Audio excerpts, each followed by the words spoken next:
Yeah. Tim, have you heard from Turkin at all?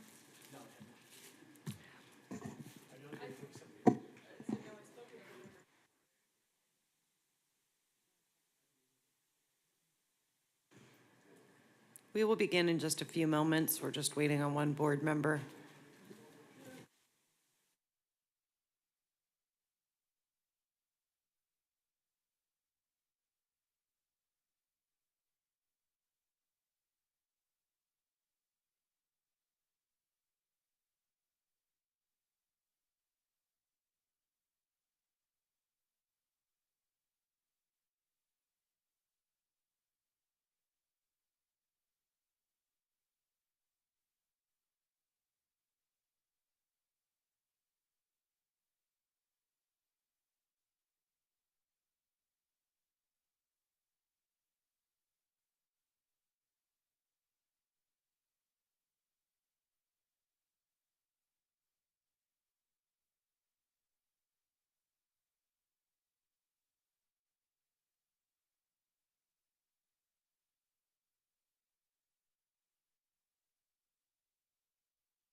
It's Monday, November 10th, 2025. The time is 6:02 p.m. and this meeting of the Boynton Beach Community Redevelopment Agency Board is now called to order. Let's proceed to the invocation led by Board Member Hay, followed by the Pledge of Allegiance led by Board Member Kelly. Let's all stand for the invocation and the Pledge of Allegiance.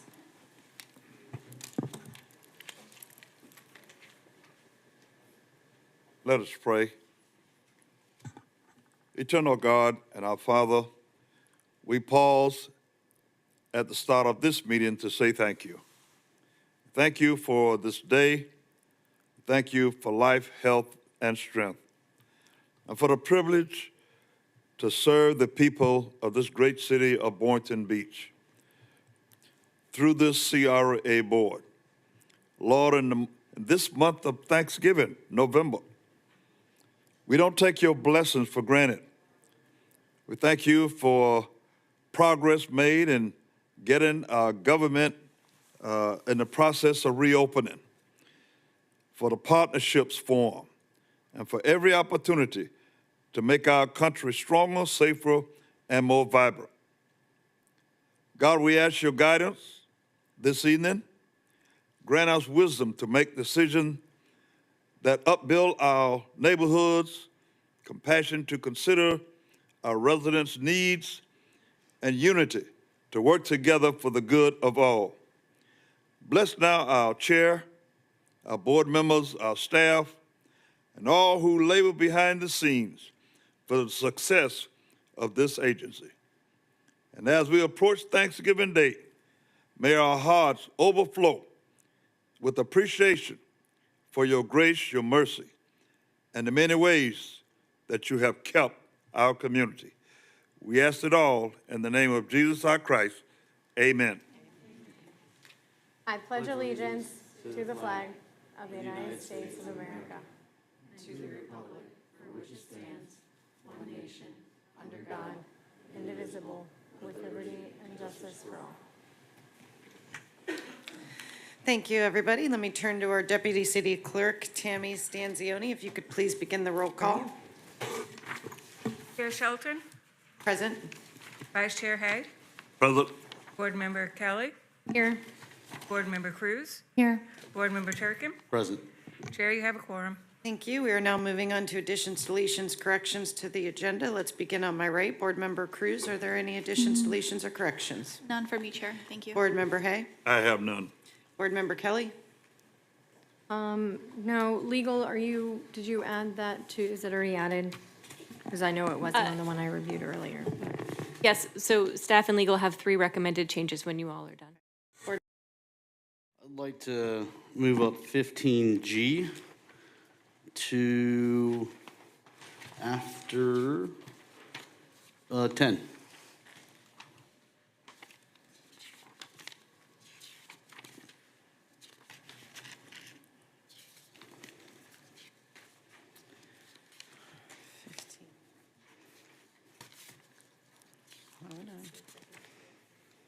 Okay, and where do you want to move it?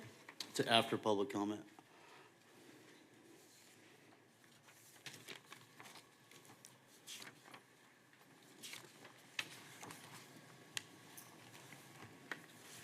Okay.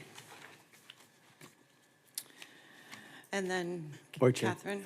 Yeah. staff would like to make an amendment to consent item 11N to add a motion to approve a waiver to the construction deadline and allow the grant recipient 180 days from the board approval to complete the project and submit for reimbursement. And we would also like to amend consent item 11P to include the attachment of the final Second Amendment to MTI to extend the site plan approval to April 1st, 2026. That attachment has been provided to you on the dais. Okay. In addition, legal would request the addition of a new item under 15G as the agenda was published. This is in response to the board's request that we contact Affiliated and BBQOZ about the parking situation. We were able to coordinate over the weekend, and so on the dais, you have a 4th amendment to the purchase and development agreement. And if you accept this item, I can talk you through the specifics at that time. Want to add that to make it 15H? Yes, ma'am. Okay. Do I have a motion to approve the agenda as amended? Motion to approve? Second. We have a motion to approve the agenda as amended, and we have a second. All those in favor say aye. Aye. Aye. All those opposed say nay. Motion passes unanimously. Moving on to legal. Counselor, are there any legal items you'd like to discuss? No, ma'am. Thank you. Let's now begin informational items and disclosures by board members and CRA staff, starting with Board Member Turkin. Nothing to disclose. Thank you, Mayor. And Board Member Kelly. My only disclosure is that I did speak with Affiliated with regard to the parking with 15H. Okay. Board Member Hay. No, none for me. Board Member Cruz. None for me. And none for me. Thank you. Now let's look at items under information only. Are there any information only items my colleagues would like to discuss? If no items, we can move on to announcements and awards. Here, can I ask one quick Yes. question? Tim, when is our circuit contract renewal so that we can talk about, expansion or what our options are? Do we know? I believe it's February of 26. Okay. Thank you. Anything else? Okay, let's move on to announcements and awards. Good evening, Board. Mercedes Coppin, Business Development Manager. I am very excited to announce and very proud of our agency that we were awarded a 2025 Bronze Excellence Award from the IEDC for our special event, the Boynton Beach Night Market, and that is for the 2024 Night Market. Our staff was acknowledged and honored at the IEDC annual conference in Detroit, Michigan earlier this year. And every year, IEDC looks specifically for economic development organizations, government entities, initiatives and programs that have demonstrated consistent exemplary performance in the economic development profession, leading the execution of projects that have a significant impact on revitalizing our communities. So this year, there were 450 entries across 26 unique categories, with 191 organizations receiving this distinguished award. And based on the feedback that we received from the judges, we received the honor because of our innovation and unique approach to supporting businesses and engaging the community with the night market. So that's it. I just want to share that with you all, and this is our award right here. All right, all right.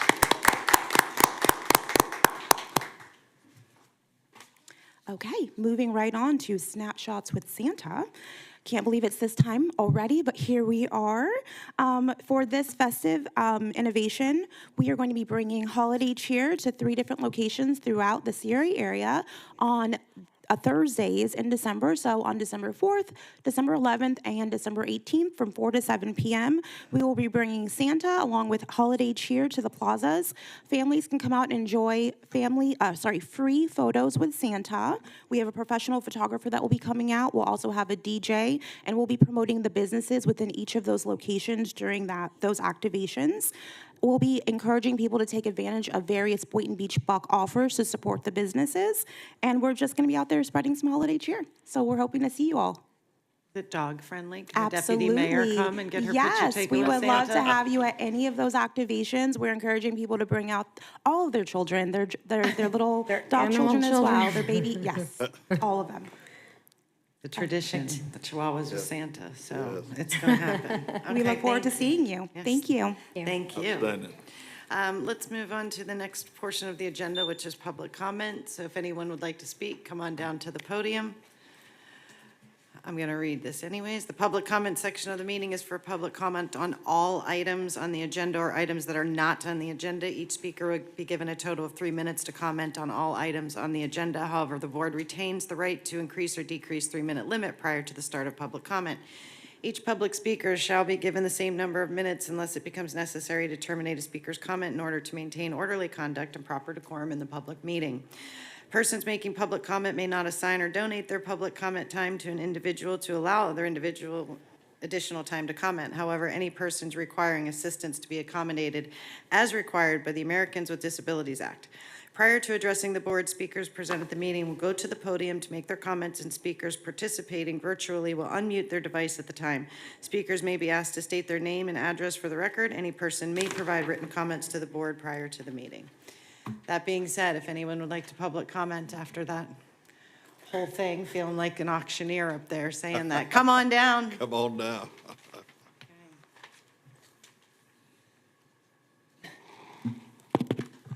Hi, good evening. My name is Francisco Rojo. I am with Landmark Companies, and I am here to speak on an item regarding a project called City View. This board, we're very thankful for the assistance that this board has provided so far. In July of this year, the board provided, we've been working on a development called City View that is for seniors housing. It's to be, the proposed location is Fifth Avenue and Federal Highway. The CRA board provided a commitment for us to then seek funding from the county. And the commitment for the county fund, the commitment was in the form of $3.75 million in connection with the construction of this mixed use development. For the residential part is for seniors. We applied to funding, to Palm Beach County for funding in August of this year, and we currently are not recommended for funding. We have spoken to county staff who we're very familiar with. We've done 4 or 5 different projects in Palm Beach County, and this housing office has assisted with a good number of them. The reasons that we're not recommended for funding, the primary reason is the county staff feels that the request is on the high side, and they have asked us to, it's a project that they're very much in favor of, and have asked us to speak before the commission at a meeting that was just rescheduled. It was planned to be on November 18th, and it's been rescheduled for December 2nd. So it's a BCC meeting. At that time, they're going to consider all the various projects that applied for funding. There is sufficient funding to fund all of the projects that applied for funding. So unusual to this business, we're not seeking for them to provide funding at the expense of another project. That's not what's at play here. They've asked us to come and advocate, and one of the reason why I'm here before you tonight is the head staff person from the county has said that it is critical for us to have assistance from the CRA to show presence there, speak at that event. We will, at that BCC meeting, I will be there to speak. There'll be some other folks. This is a project we're doing together with the West Palm Beach Housing Authority. They'll be there. But what I've been told is very important is to have some presence from elected officials or from folks from the CRA board, or by the way, and also CRA staff to be present, because each one of us will just get 2 minutes to speak, maybe a little bit more. If they like us, they'll allow us to speak some more. So they have also, county staff has also advised me that the BCC has taken action on funded projects that are not recommended. So they said, look, we assigned a review committee. It's not the county staffers that have viewed it, it's some other review committee that came up with some criteria to establish a particular score they wanted applications to have. So what they said is, come on down, please have support from your CRA board members and our staff, and that's why I'm here tonight. I try to keep to your 3-minute Thank you. limit. What else for And public I wanted comment? to say one other thing.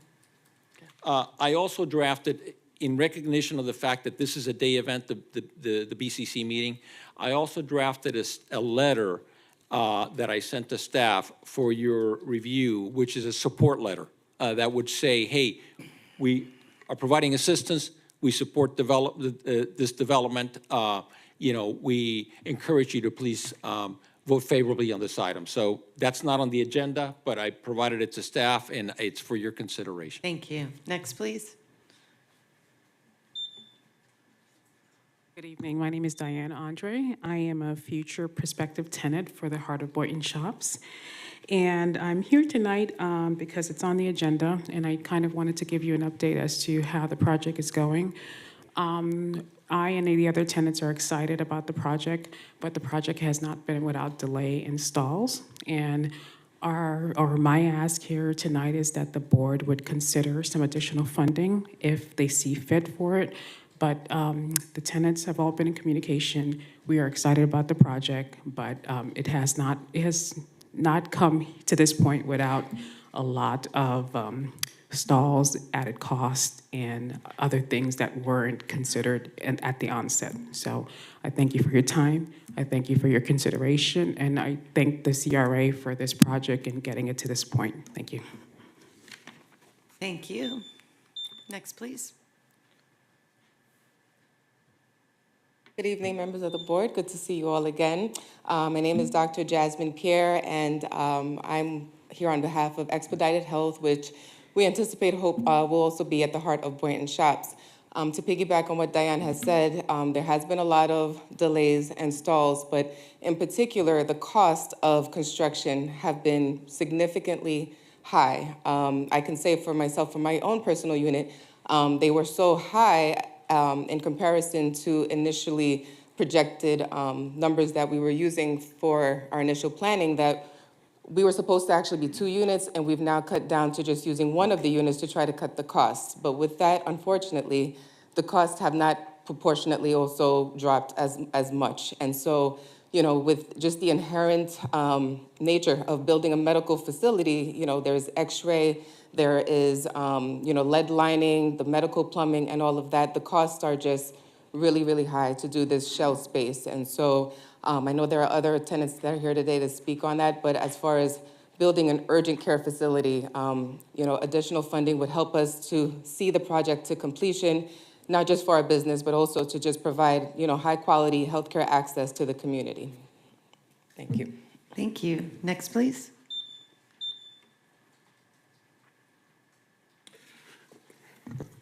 Good evening. My name is John Lejeune. I am one of the restaurants going into the Heart of Boynton. Just want to first off thank you guys for your support. Thank you to the CRA team, specifically Bonnie, who's been extremely helpful and a great project manager. We've been at this now since 2022. We've been, us particularly, we've been paying on loans since 2023 for this project, and as you know, it still hasn't come to fruition. And so costs have, as everyone has already stated, costs have increased as far as construction goes, and just the overall delay of the project has been problematic. But we are still optimistic about what this can become. The community has shown a lot of interest in us opening our second location here. So, you know, we're excited, but as everyone stated, like, there is concern when it comes to the actual build out of the space. And from what we thought it would be to what it is now, it hasn't quite materialized. So we're just asking you guys to consider any additional support for this project would be greatly appreciated. Thank you. Thank you. Anyone else?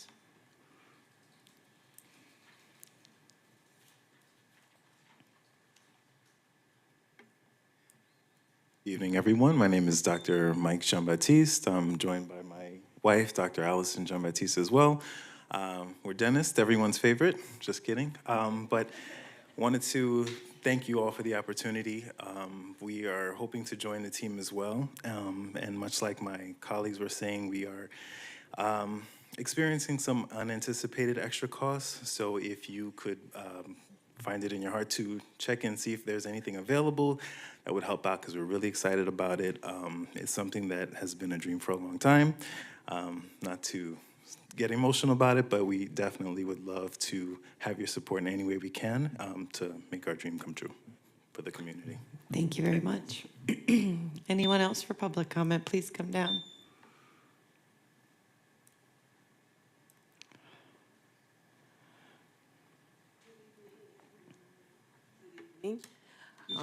Thank you again. This is Sylvia Gillian with Gillian & Co. Realty, Gillian & Co., you know, all of those attached. I am also one of the tenants at the Hearts of Boynton. I'm here today pretty much to request an extension as well, more time to finish the build out of my office, and as all the other tenants advise, we do need additional funding if possible. We are almost there, but some of the cost is more than what we expected. So I'm here to ask if you guys can consider additional funding and an extension to complete our build out. And that's it. Thank you. Anyone else? Please come on down now before we go to online.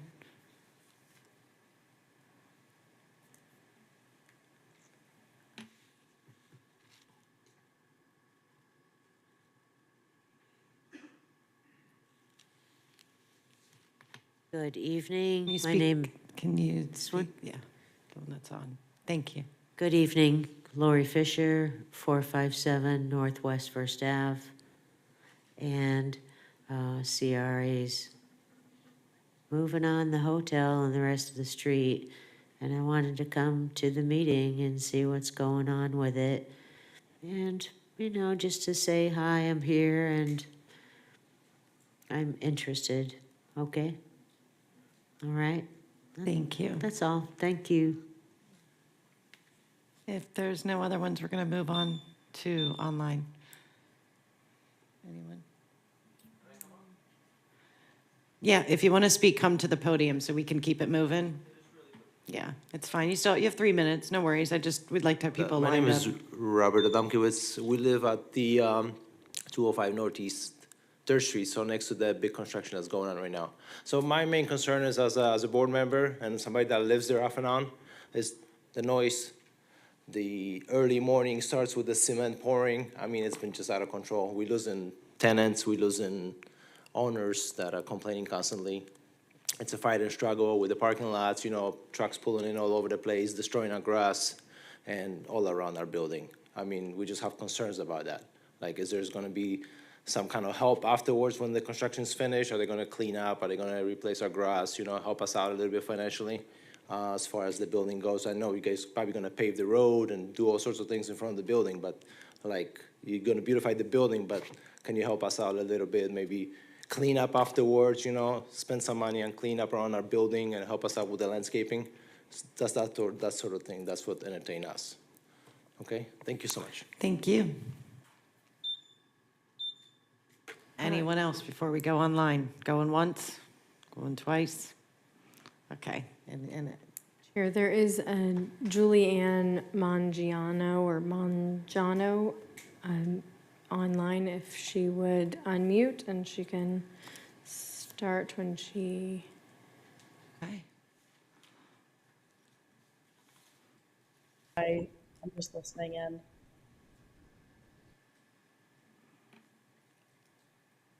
Julianne, can you hear us?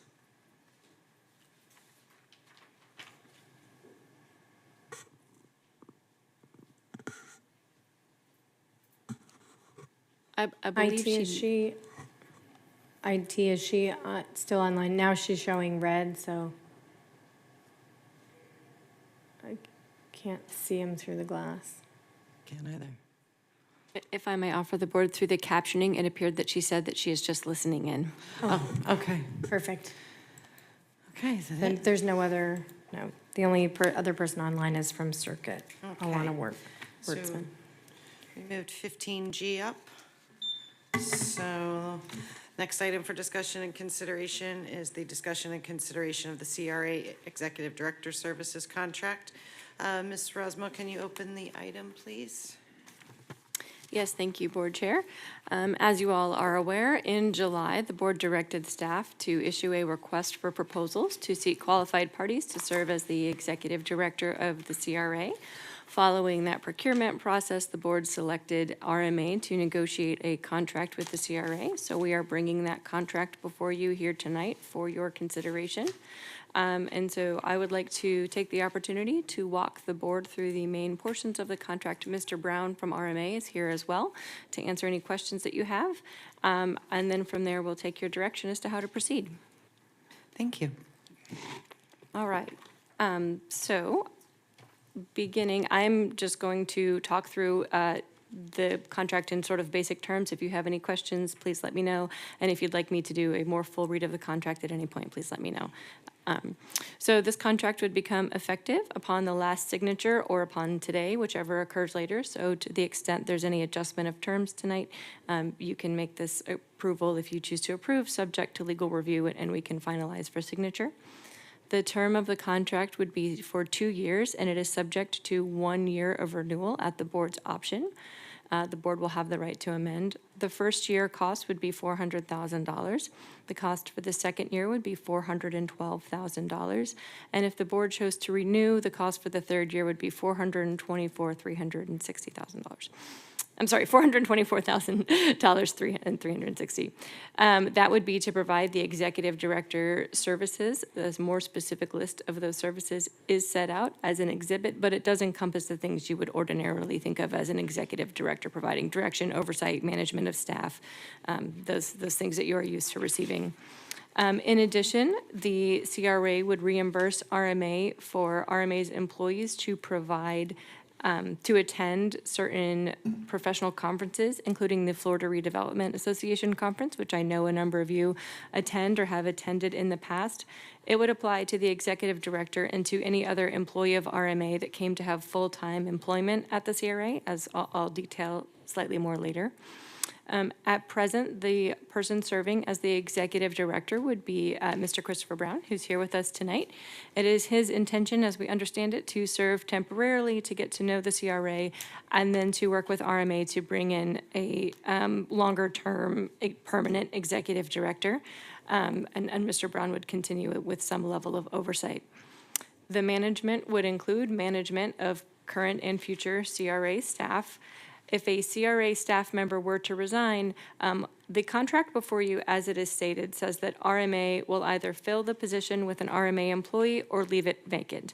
However, in further discussions with Mr. Brown today, Mr. Brown has indicated that he would, and he will correct me if I take his position incorrectly, but that we could adjust the contract language such that if a CRA employee who is currently employed by the CRA wished to seek a promotion when a spot became vacant, they would have the option to do so either as a CRA employee or to become an RMA employee, and it would be the employee's choice as to whether or not they wanted to take that.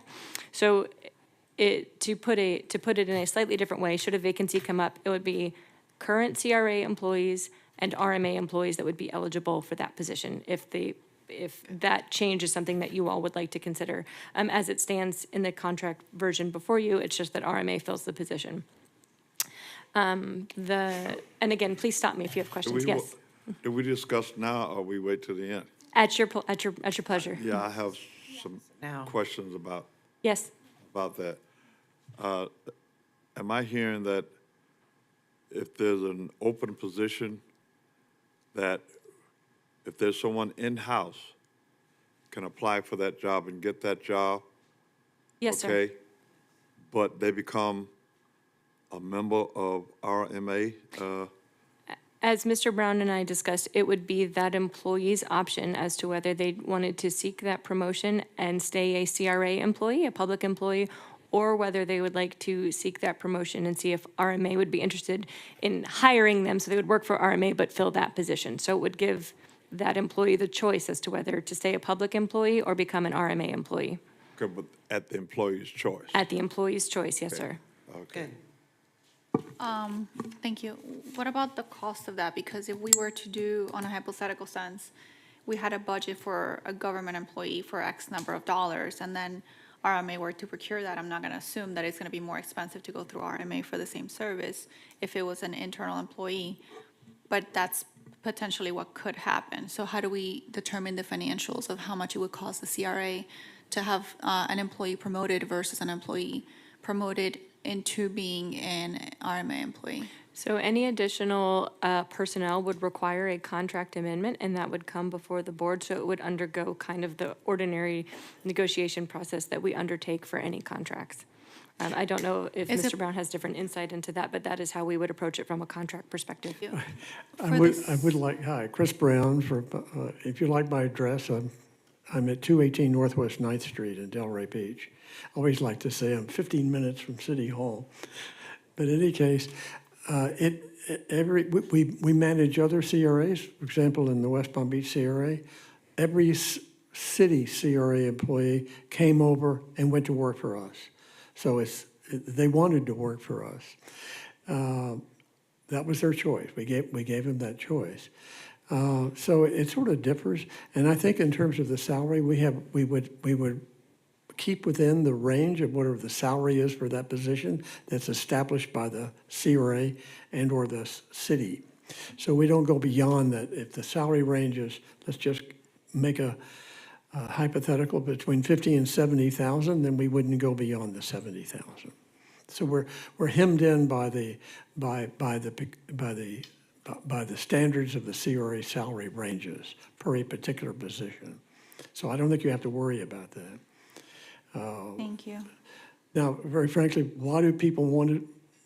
Sometimes people want to drift over to our side. You know, we're a private company. We manage a lot. We manage other CRAs, but we also have a lot of other jobs all over the state of Florida. And it's kind of exciting. So it's up to them, though. So I'm not going to force them to have to join RMA. But you have some wonderful staff, and I think it's a good question. I don't know which board member asked that, but it's an excellent question. I have a question. Under CRA vacancies, it says if a CRA staff member resigns, that's what you were talking about. So they could, Yes. we could keep them or let them go. Okay. Catherine, did you have more you wanted to go over?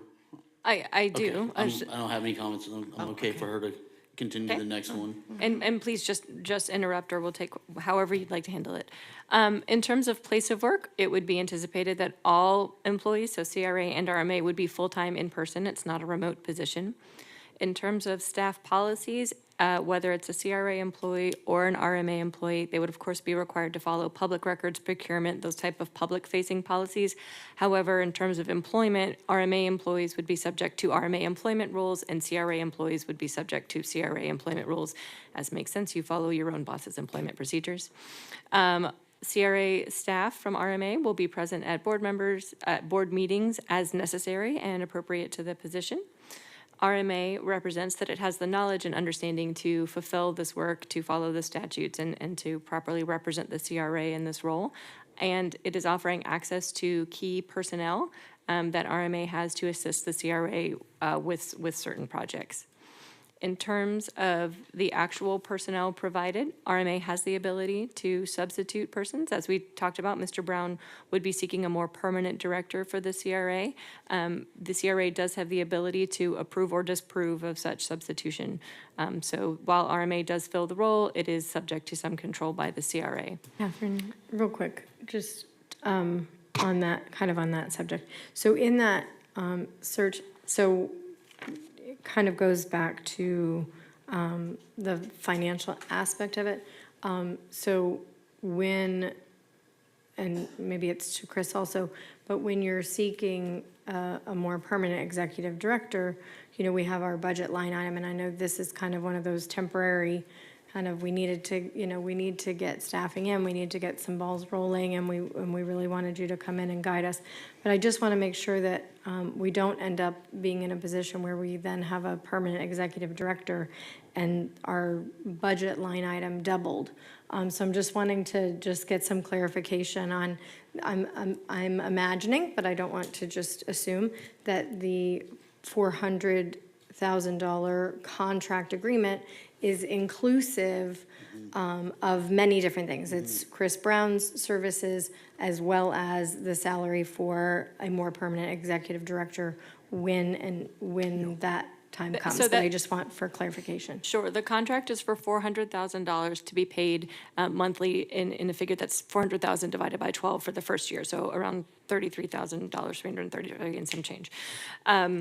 And that is the fee for filling of the executive director position, regardless of which person is in that seat. And then it changes, you know, the next year to be the increase again divided by 12, so payable monthly in an equal amount. And as they are transitioning someone in, there is no additional fee that is allocated for that purpose. Now, there are some additional services, and we'll discuss that in a minute, and those things that are outside the executive director contract would be an additional fee. But in terms of strictly filling the executive director seat, it is one fee. Okay. Does that answer your question?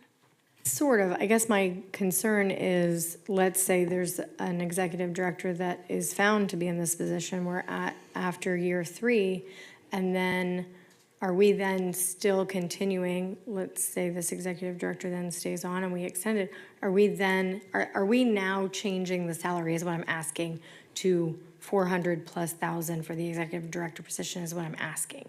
Because it makes it sound, the way you're explaining it makes it sound like that's what we're getting into. And my understanding is that this is more of a temporary agreement as far as this amount, but then later on, let's say this executive director stays on at year 4 and year 5, are we now changing our complete budget line item for the executive director position to now be 400+ is my question. Okay, so I think there are several questions in there, and so I'm going to do my best to address them. This contract is for 3 years with RMA. So at the end of that contract, we would go through, again, whatever procurement process would be appropriate at the time to fill that position, which could include reappointment of CRA.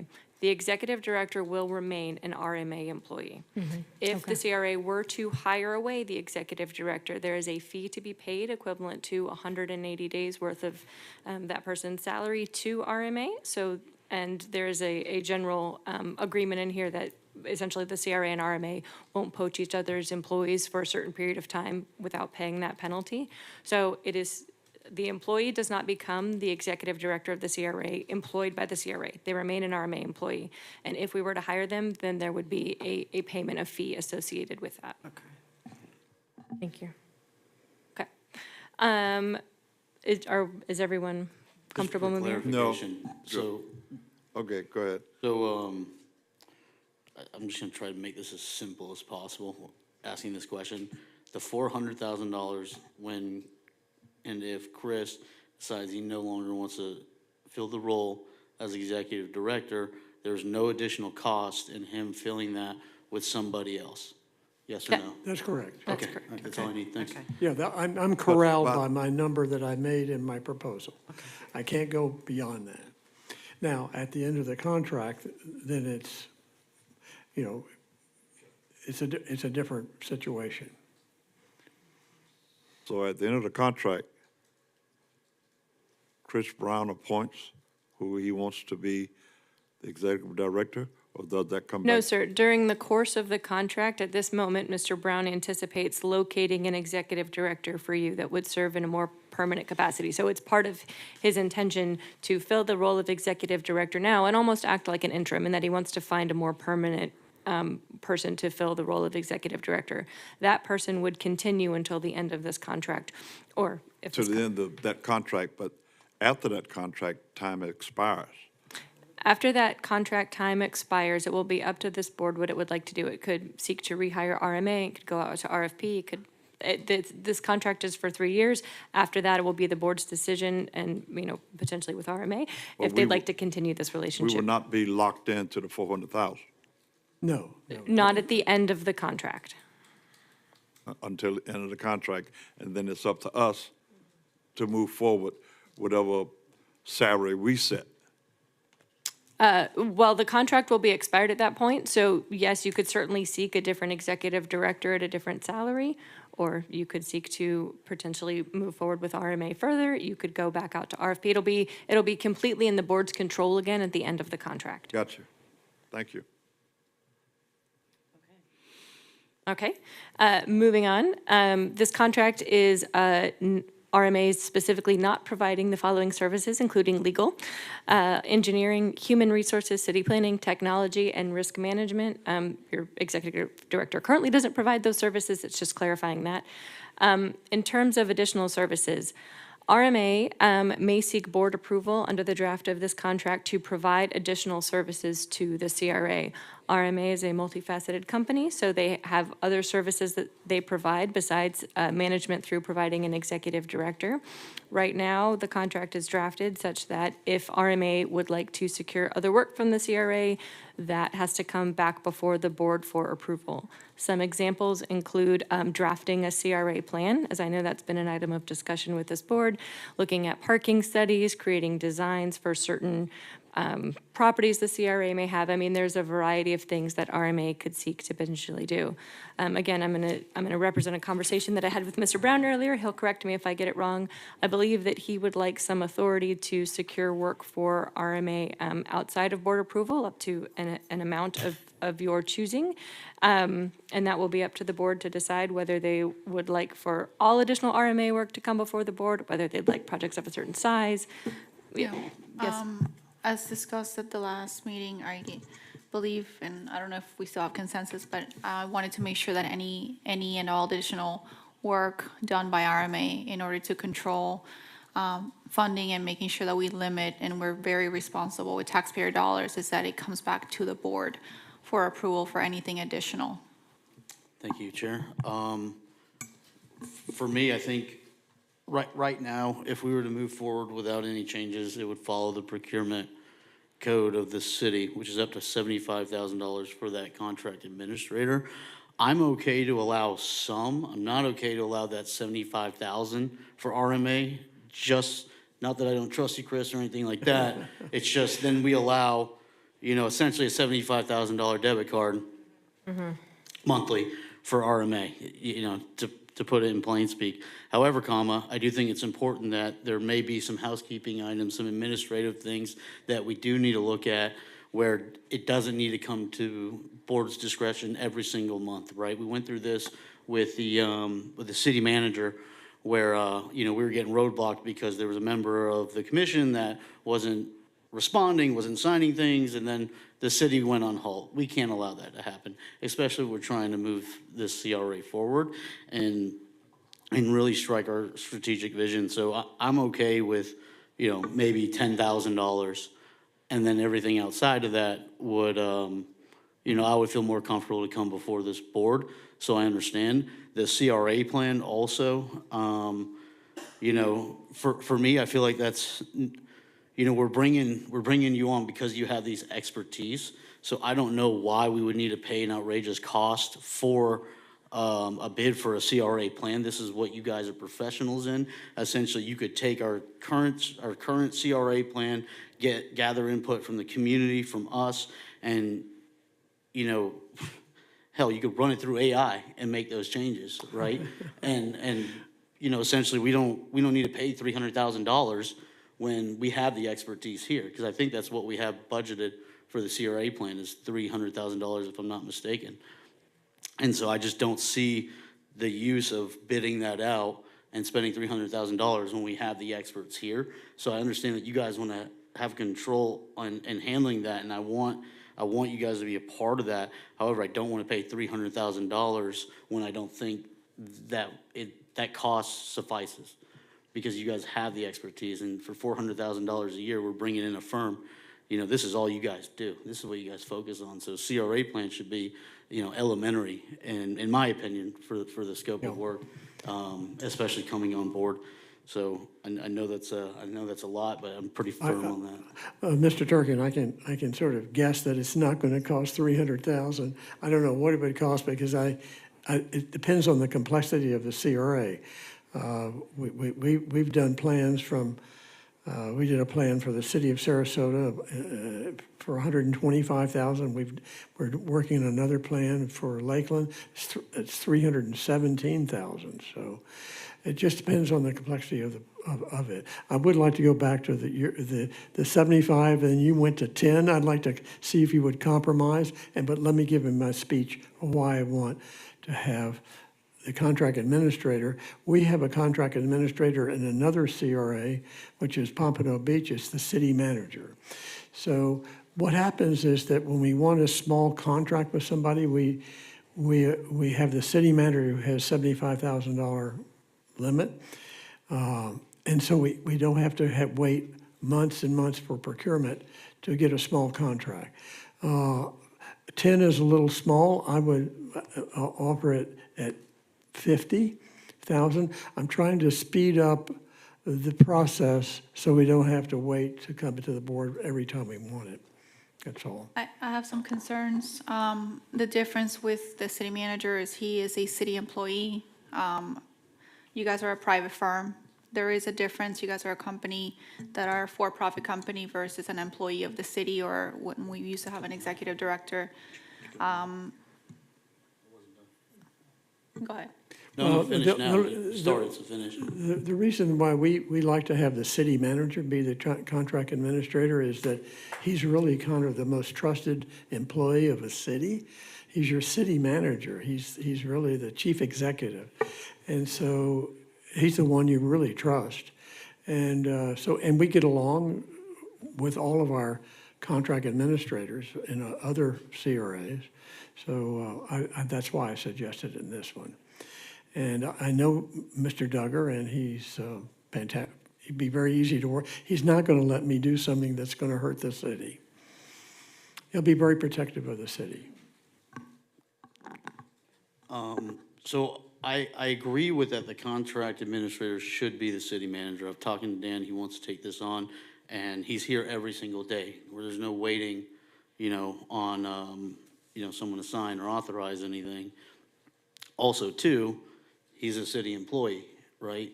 So we entrust him to make the right decisions. Not that I don't trust Dan, I just don't, again, I don't want to give that authorization on both sides. And so I just can't, I can't swallow that. I would need to look at what these things would be, right?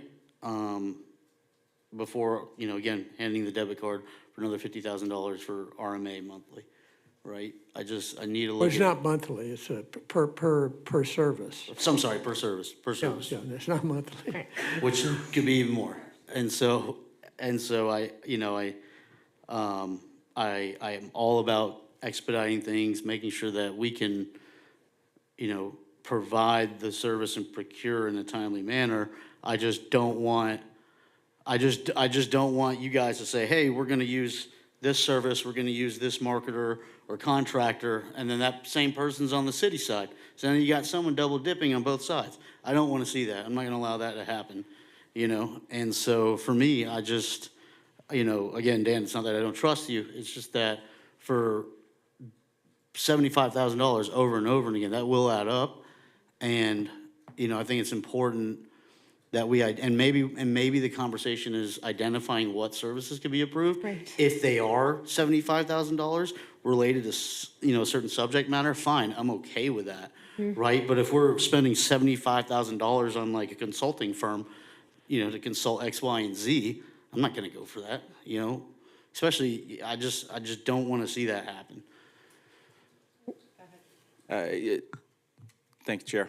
I just want to say that as a city or as a CRA, we're entering into something new we've never done before.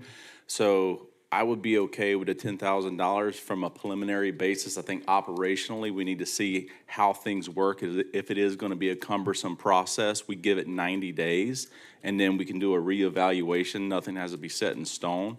But I think $10,000 would be a good starting point, and we can see how it works out from that point. If that's just an option I was thinking I wanted to bring to the board. Thank you, Dan. You're welcome. Yeah, I'll accept Dan's suggestion. And I think it's important that we know it can be brought to us in a timely manner, each meeting, and it's nothing that's lagging too far behind, so. It would show up on every agenda. Right. So. Chair. Yeah, I guess my question, kind of, Board Member Turkin, is along your lines with knowing what I would be more comfortable knowing the items, like, because Tim, for example, what are some things that you contract with on the back end that doesn't necessarily come before the commission? Because, or come before the board, wearing our other hat, and I won't get into that, but, there's a report for any purchases, within a certain amount. We get to see a report, we see what is happening, what's going on. So I think if we could get into the habit, Tim, of also adding an item for those purchases, just so we can see them, I think that would be helpful in this new era. But do you, just a couple of examples, because since we don't see a report of what maybe you contract or staff contracts on a regular basis that would fall in this category of not necessarily come before us, do you have any examples, just so we can do you understand what I'm asking? No, absolutely. So there's a difference between the services that will be provided by RMA, and there will be difference of services that they have the approval authority on outside with other consultants. We follow the city's procurement methodologies, so there's certain thresholds that can be approved singularly by the executive director. There are ones that require 3 proposals, and then there's also things that need to go out for solicitation that would require your input and approval that exceed certain thresholds. That's all. One category would be design services, and the other would be construction services. And they have different thresholds that they would abide by. I just want to make sure and clear that there's a difference between what they're going to be providing as far as services to be done in-house, and then what you would have as out-house considerations that would go through those normal city procurement policies and procedures. If you're looking at them providing both, that's also an option. That's purely up to you. If you're looking at some sort of reporting mechanism. I'll give you one example of an additional service that we did for the city of Pompano. We acquired quite a bit of property on Atlantic Boulevard, and it's in the historic district. And so the manager, who was the contract administrator, hired myself together with an urban designer, and we designed a proposed garage for the historic district because it's short of parking. So that's the sort. It's really mainly design services because I'm very design oriented, and design then eventually ends up on property owned by the CRA, and then that ends up into the private sector for a development project. Great, thank you, So- Chris. Yeah, see that, and that is my concern, is that, we can end up with lots of designs of all of our properties, Yeah. and we're spending lots of money on designs, and then, where are we? So I think I agree that until we really know how this is working and what the process is, that I'm comfortable with $10,000, and I think that keeps things rolling. But as far as like designs and what your ideas are, I would really like for them to come before us, just so we can get to know you too on what you're thinking and what you have thoughts on different projects, because that's really what you're here for, is to tell us what Okay. you think to do on Federal Highway, what you think we should do with UPS, what you think. So I would rather those design opportunities come before us, so that we can explore it and make sure we're all on the right track while we're getting to know you and you're getting to know us and the city and the dynamics of our residents. And that being said, I could go along with what the city manager is saying, that we kind of put this on a trial basis, okay, and then we come back and address it, because there's still a lot of questions in my head about this, and I think we just need time and not to jump off in the deep water right now. Not that, again, not saying that I don't trust you, but this is new to all of us, okay? And I think we need to move cautiously and not just jump in with all four right now. So I go along with the 10,000 right now, okay? And then we take another look at it later on down the road. And just for clarification, this is for expenditures that RMA would charge the CRA, not outside services needed for, whatever demolition. So I'm going to jump in with a couple points here. So first, regardless of what this contract says, the CRA will have to follow the city's procurement policy. So depending on the type and the amount of the service, there may be additional quotes required. Second, RMA is entitled under this contract. While they can't assign the contract in whole, they can work with their subcontractors, but they remain ultimately responsible. So if RMA wanted to provide an additional service and the board authorized it to do so, RMA is entitled to work with the subcontractor that it works with, but it remains responsible for the execution of the project. So we wouldn't be charged additional for it, and it would not require additional CRA oversight. It would be within RMA's purview on all of those fronts. Now, kind of help me out here. We're not saying that RMA can, it sounds to me like double dipping, okay?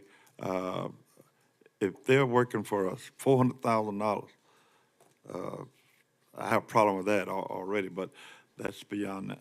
But if he's working for us 100%, now it sounds to me like he's also have the option to work for a subcontractor in addition to receiving No, sir, our but $400 and $400,000 plus whatever he agrees with this other subcontractor. well, so if I understand your question, it's can Mr. Brown work for the CRA and for a subcontractor and charge the CRA twice? Correct. I don't believe that is accurate. I think the other question to ask there is whether Mr. Brown would be charging for both his time as an executive director and for his time in providing an additional service. The way the contract is drafted at the moment, it says that it's anticipated broadly at the moment that the additional services will be provided by a team that does not ordinarily work for the CRA. So in other words, the same hour couldn't be charged twice by the same person. That said, each additional service would need to be negotiated in a separate contract with the CRA.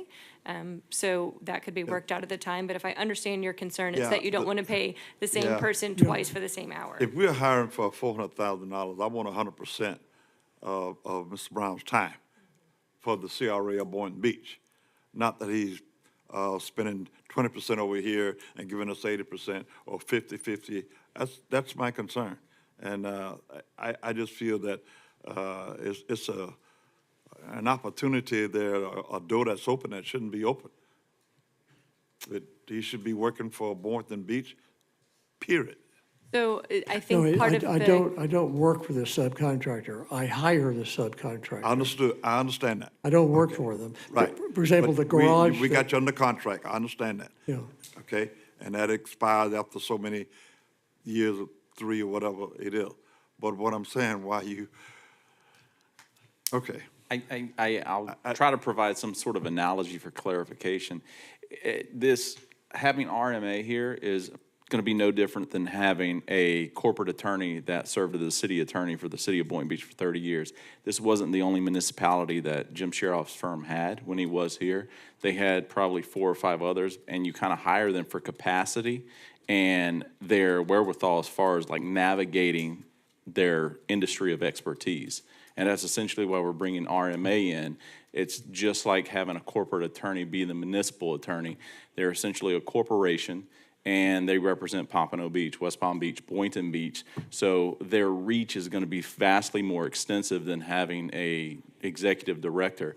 And again, it's like I prefaced previously, we could look at this from a 90-day trial standpoint, 180-day trial standpoint, and to kind of piggyback off what Board Member Kelly was saying, I think right now what we're missing is trust. And the only way we gain trust is through time. And again, it's essentially going to be the board's decision as far as taking that leap and seeing if something different is going to work, because we have been out as a CRA looking for a replacement for Twee for the better part of 2 years. And there's been absent of leadership. I know Tim's did a marvelous job like leading us in that absence, but we haven't had a permanent structure there. So it's just something different. That's my comprehension, just opining to the board. So. Yeah, and I received that, Dan. I appreciate that. But, just like, Jim Cheroff operation didn't work. That's why we had to go out and get our own Shauna and her team. Because it didn't work. Yeah, Okay, but so, it hasn't. but I understand what you're saying. I'm not going to beat a dead horse, but that's my take. Yeah, and I mean, it hasn't worked looking for someone for, I think it's almost 3 years, or it's pretty long. 2 years. 2 years, so. 3. 2 firms and going out from the city, and no one has applied, and then they were using it as leverage. So, we keep missing windows here to try to figure out, when we have a company that has a proven track record that turns municipalities around. Okay. So I'm going to propose, or do you have more things you want to run yeah. through? Okay, so then I'll save my motion. Just a quick question though, for the $10,000, could there be 100, in an example, not that it's gonna happen, but could there be unlimited X number of $10,000 individual charges that don't come to the board because they're, small in scope? Well, if it's the same design project, no, and there are 3, so let's say there were 3 $10,000 contracts in order to deal with the design of a piece of property the CRA owned. I'd bring that to the board, because that's 3 times 10 is 30, that's over 10,000. So I bring that to the board. Yeah, I think. Look, if you Comes out feel, of the package. if you want to try the 10,000, that's fine. If you don't even feel comfortable with that, we'll just come to the board. I mean, I was trying to do that so we could expedite. Yeah, it goes back to efficiency of things getting caught up, so I'm comfortable with the And 10,000. there are people That will that, come. And 90 days, Mm-hmm. yeah. Yeah, Yeah, in 90 days. right. 10,000 for 90 days, and then we can revisit go. this. As I say, one other additional thought, if it may be 90 to 180, because it just depends on how long it takes. Right, okay. if the board wanted, you could also put a cap on that, so he could have $10,000, and then if RMA were to hit like $70,000, then every expenditure after that would have to come back to the board if you wanted to put a cap on the number. Not required, just a thought as a way to try to thread that needle. But I'll keep going. In terms of standard of, unless we have any questions, we're all looking good. Okay. In terms of standard of care, RMA agrees to perform the service with the amount of skill and care ordinarily used by members of that profession. We already discussed the cross-hiring and the fee that would be paid if the CRA were to hire an RMA employee. RMA warrants that it's authorized to enter into the agreement, that it has all the licenses it needs, that it hasn't gotten here through nefarious means, and that if it breaches, that the CRA has the right to terminate without liability. The contract states that CRA will not engage someone else to perform executive director services. We won't hire a competing executive director while RMA sits in that role. That does not apply to the additional services we're discussing. That purely applies to the executive director role. RMA does not have and will not incur conflicts. If RMA were to encounter a potential conflict, it would have to bring that conflict to the board for consideration. And if and only if the board determined that it were not a conflict, then RMA could enter into that agreement if it wanted, but it would be required to bring it to the board first. The contract also states that RMA will put the interest. Right, question, sorry. Yes, ma'am. Do we have a definition for conflict in our contract? So I will So that pull we up the can- contract language. It's extensive. Oh, okay.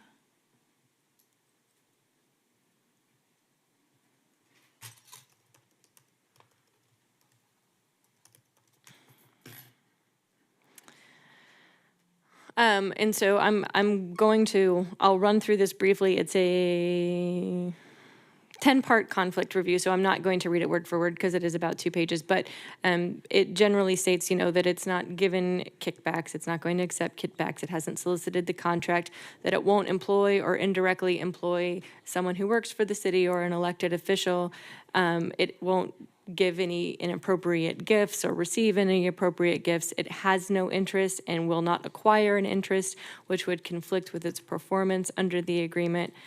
It won't engage or hire any person that would have such an interest. They will not hold or maintain any continuing or frequently recurring employment, contractual relationship, or business association, which could appear to influence RMA's work within the CRA. Its officers, personnel, and subcontractors will not serve as an expert witness against the CRA during the term of the contract, and then for anything related to the CRA, should the contract ever be terminated. Again, it will notify the CRA in writing by certified mail of all potential conflicts for this board's consideration. And in the event RMA is permitted to use subcontractors, which it is for most of its services, it will make sure that its subcontractors agree to abstain from having conflicts of the type that we just discussed. So to answer your question, there's not a direct definition of conflict. However, a series of circumstances that would constitute a conflict are spelled out. And in addition, there are some, because of the role that he would hold, that there are some statutory ethics concerns in there as well. Does that answer your question? Yes, ma'am, thank you. Okay. Moving on. Legal compliance, not surprisingly, RMA agrees it will follow the law. In terms of funding, the agreement is conditioned upon annual funding by the CRA. RMA will maintain records for purposes of audit for 5 years after the services or any litigation. The CRA does undergo an annual audit, so this would be, even in addition to that. RMA agrees it will not infringe on anyone else's property rights in performance of its contract. The insurance has been reviewed by the CRA staff as well as the city's risk management staff to ensure compliance with all appropriate policies. All work that RMA creates for the CRA, whether it be a graphic design, a plan, a document, whatever it is, will become the property of the CRA upon its creation, so there will be no need to transfer copyright or any other intellectual property rights. If they make it for the CRA, it belongs to the CRA the moment it comes into existence. In terms of indemnification, RMA will indemnify the CRA if RMA is negligent and causes a problem, and the CRA will indemnify RMA for negligent or wrongful conduct of the CRA employees. Please note that the contract is explicit in that it does not waive the CRA's sovereign immunity protections, and so the CRA is not losing its protections in that regard. We've already discussed sort of the non-solicitation of each other's employees. In terms of default, if RMA were to default, then the CRA would have the ability to terminate this contract for cause upon 30 days written notice, and at that point, only fees for work due would be required to be paid. In the termination for convenience, we've had a bit of an update, again, in a conversation with Mr. Brown earlier today. RMA, if the CRA were to terminate for convenience, meaning no one has done anything wrong, it just doesn't appear to be a love match at that point in time, the CRA could just terminate. RMA would have 90 days to continue its service and wind up in its fares, and then RMA has agreed that instead of seeking 90 days worth of compensation after the termination becomes effective, it would lower that amount to be 30 days worth of compensation after that termination is effective. So it would essentially be 120 days from the notice of termination. That's the amount that the CRA would pay, and 90 days of that would be with RMA providing service. In terms of if something were to go wrong, if any litigation would be here in Florida, it would not be before a jury, it would be before a judge. That's typical in these cases. RMAs will and its employees will cooperate with the Inspector General as necessary. RMA, as we talked about earlier, does not have the ability to sell or assign this contract in whole. It does have the ability to use subcontractors. And I think we've pretty well discussed contract administration. I will just add for the board's benefit that I have spoken with city legal about this as well as Mr. Duggar. And so long as Mr. Duggar's role remains to be contract administration, then that's acceptable and we can enter an interlocal agreement with the city for that. However, in the event of a conflict or if there is a complaint or something that requires attention, then the city's request is that Mr. Duggar would bring that to my attention. If it's contract interpretation, that falls within my court, I'll of course keep you updated. And if it's something other than that, then it will come to the board for their attention. So he's not in the conflict resolution business, he's in the administration business. And so that's what we've discussed with city legal. So I would need to bring an additional interlocal agreement back to that effect for you all to review next month, if that's what you choose to do. Please note that you're not obligated to select Mr. Duggar. You can also choose yourselves. We just, the general practice would not be to have the only person reviewing RMA's contract to be something that RMA has the employee ability to fire. So that would either be the city manager or you all, typically speaking, or someone that the city manager were to designate. So I believe that those are the highlights. Obviously, if we have any questions, I'm more than happy to answer them. Mr. Brown is here. I don't know if he has anything to add, but those are sort of the highlights of the longer document. Are there any questions from the board? Will the CRA board receive anything that goes through the contract administrator on the consent agenda for us to review, or how would that work? I don't believe that's presently the plan. However, the agenda is the board chair's to control, and should she request that, it would be on. Well, I did ask that we, in the future, add any purchases similar to what we get on the city commission side, any purchases that it comes on either informational items or under consent, just so we can see what is being purchased and what's happening. I think just So for the transparency. For the benefit of clarification for staff, the ordinary invoice submitted by RMA will again be that 1/12 of the annual fee. Would you like for those to be part of your agenda, or are you just saying additional expenditures? Additional expenditures for me, and do we need to have that required in the contract? Like, do we need to add that in the contract, or do we have that ability as the board to request those transactions? All of those documents would be public records when they're created. The board could request that they be part of your agenda as your Yeah, I don't natural want the authority. whole public records request, I'd like that just automatically on the agenda. Yeah. For additional services, to be clear. Correct. Yes. Okay. I see 5 nodding heads, so thank you. Yes. I'm gonna add, like, whatever the board decides that you guys have a certain comfort level, I'm gonna go back to, I want to call you vice mayor, but chair member Hay, he said as far as like, wasn't as comfortable, like whatever you guys need from me or you need from Chris or Catherine, we're gonna be here to try to soothe whatever issues or conflicts that you guys rise, so. Fair enough.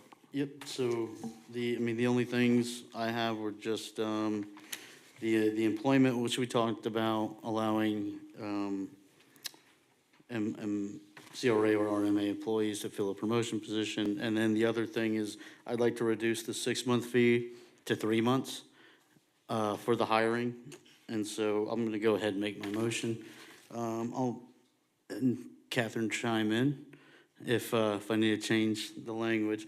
Motion to amend and approve the contract with RMA to include that RMA should allow promotions for CRA and/or RMA employees based on employee preference, and that the contract administrator is City Manager Dan Duggar, with the procurement authority for services by RMA for RMA to exceed no more than $10,000, and then reduce the, I don't know, I guess the head hunting fee from 6 months to 3 months. 2 additional questions. One, Mr. Brown will need to confirm that he would sign with that 3-month change. And then did you also wish to accept his amendment to lower the fee for convenience from 90 days to 30 days? Yes. Yeah, that Being was, fiscally responsible, very good. Yes. I'll pay my credit cards on time. If someone would like to second for discussion, perhaps you can ask Mr. Brown if he would accept that I'll amendment. second for discussion. and Mr. Brown, are you willing to accept these I changes? accept that from Mr. Turkin. Okay, so tell me I don't have to repeat that. No. No, ma'am, it's been motioned and seconded. You may take a vote when you're ready. Okay, we have a motion and we have a second. All those in favor say aye. Aye. Aye. All those opposed say nay. Motion passes unanimously. Welcome aboard. Thank you. Nice. Thank you. I got one too. Yeah. Okay. Oh, you do. Look at this. I like the NCIS Let's one plan better. that. Right? Do I have one in my bag? No. I'm just- I just want to say one thing. 300,000 for a CRA plan is crazy. We budget high and hope for the best. Okay, we can keep Thank you on very moving. much, board members. That was pretty easy, I think, for all of us. So I just gave in. Well, To some Corey, of we're the- going to work you to death. We're going to work you to death. I know you are. Okay, thank you. Bye-bye. Yeah. Apologies. If I could also have a motion just to authorize the board chair to sign, subject to final legal review once I make those changes, so we don't have to. So move. Second. Thank you. We have a motion and we have a second. All those in favor say aye. Aye. All those opposed say nay. Nay. Motion passes unanimously. Okay. So now we are moving on to the consent agenda. I have it here that staff requested to pull 11N, but is that true, Tim? or you We just have had- amended that, so you will not need we're to good. pull We it. don't have to pull it? That's all you needed, okay. Do I have a motion? Motion to approve consent agenda? Second? Okay, we have a motion to approve the consent agenda. We have a second. All those in favor say aye. Aye. All those opposed say nay. Motion passes unanimously. And now let's move on to the CRA Advisory Board. I'm going to turn to our acting executive director, Mr. Tack, if you could give us an update. All right, if I haven't said so, good evening, board. The CRAB board has been working hard and diligently. The first report will be presented by Alicia Roundtree. It's going to be in regards to beautification efforts within the CRA district above and beyond. Yeah. Good evening, everyone. Good evening. Good evening, everyone. Alicia Roundtree, 805 Northeast 2nd Court, Boynton Beach, Florida. And I'm very excited to be here tonight to present on something that we've been working on in the CRA. Oh, the clicker. Oh, okay, I didn't see it. Okay. The CRA Advisory Board.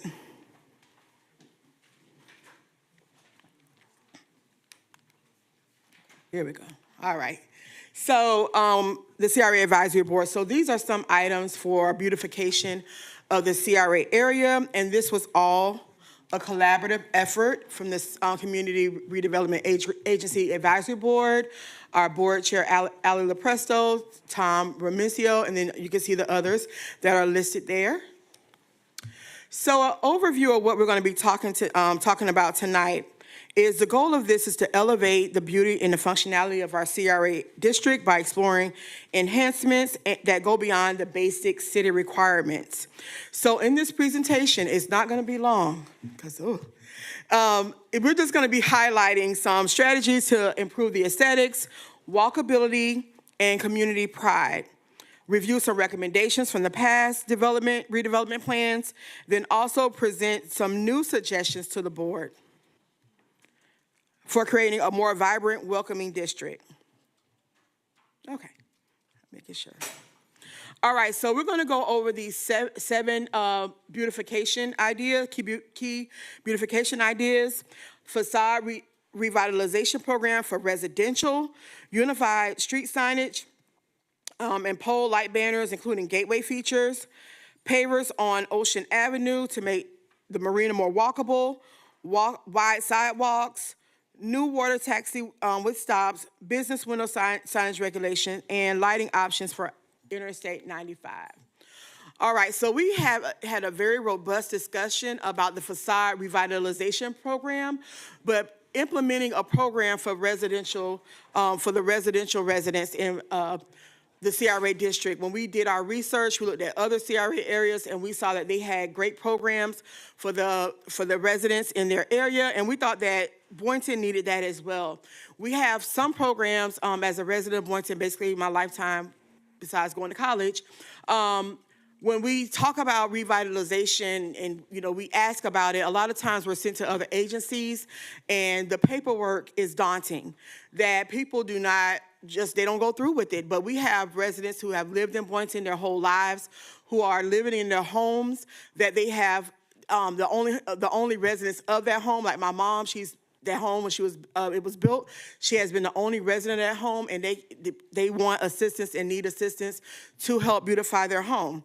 So we came up with this facade revitalization program for residential. And again, of course, it creates a more welcoming and attractive neighborhood. It helps stabilizes and increases property value.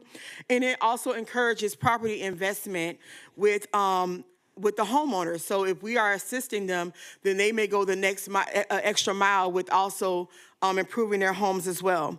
And then again, it'll be a district-wide initiative and adjacent to the city's streetscapes and beautification efforts. This is only a plus for the city and definitely the CRA area. Okay, next, we have, I don't know if we want to stop and ask questions, or just keep going, Tim. Keep going. Keep going. I understand.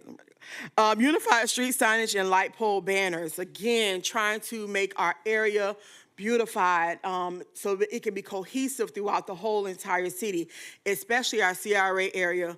When people are coming from off of I-95 and they're coming into this area, we want it to be welcoming and beautiful. So of course, this will create a consistent visual identity throughout the CRA area. It improves wayfinding for visitors. So when we're going around and we're trying to find things, we have the new businesses that are going on in the heart of Boynton, et cetera, that people can easily find those businesses in the area. Establishes gateway features. We're going to talk about that more a little bit later. And then just enhancing the aesthetic appeal of this area. And then also supports community branding. So these are some, I know this is big, but when we were talking about, aesthetics, these are some of the pictures that we came up with, just something that when you are exiting off of I-95, you're just welcome. It's beautiful, like, oh my gosh, I'm in the city of Boynton Beach.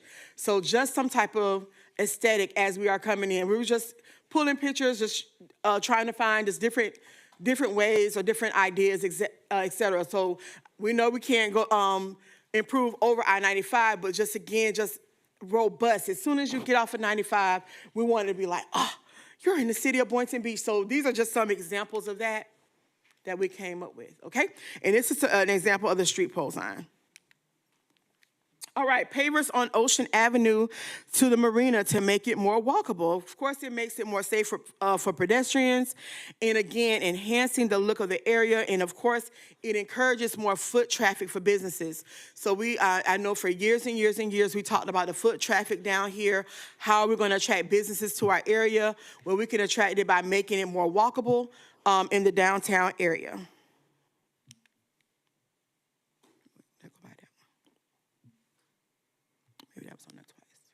All right, new water taxi service with stops.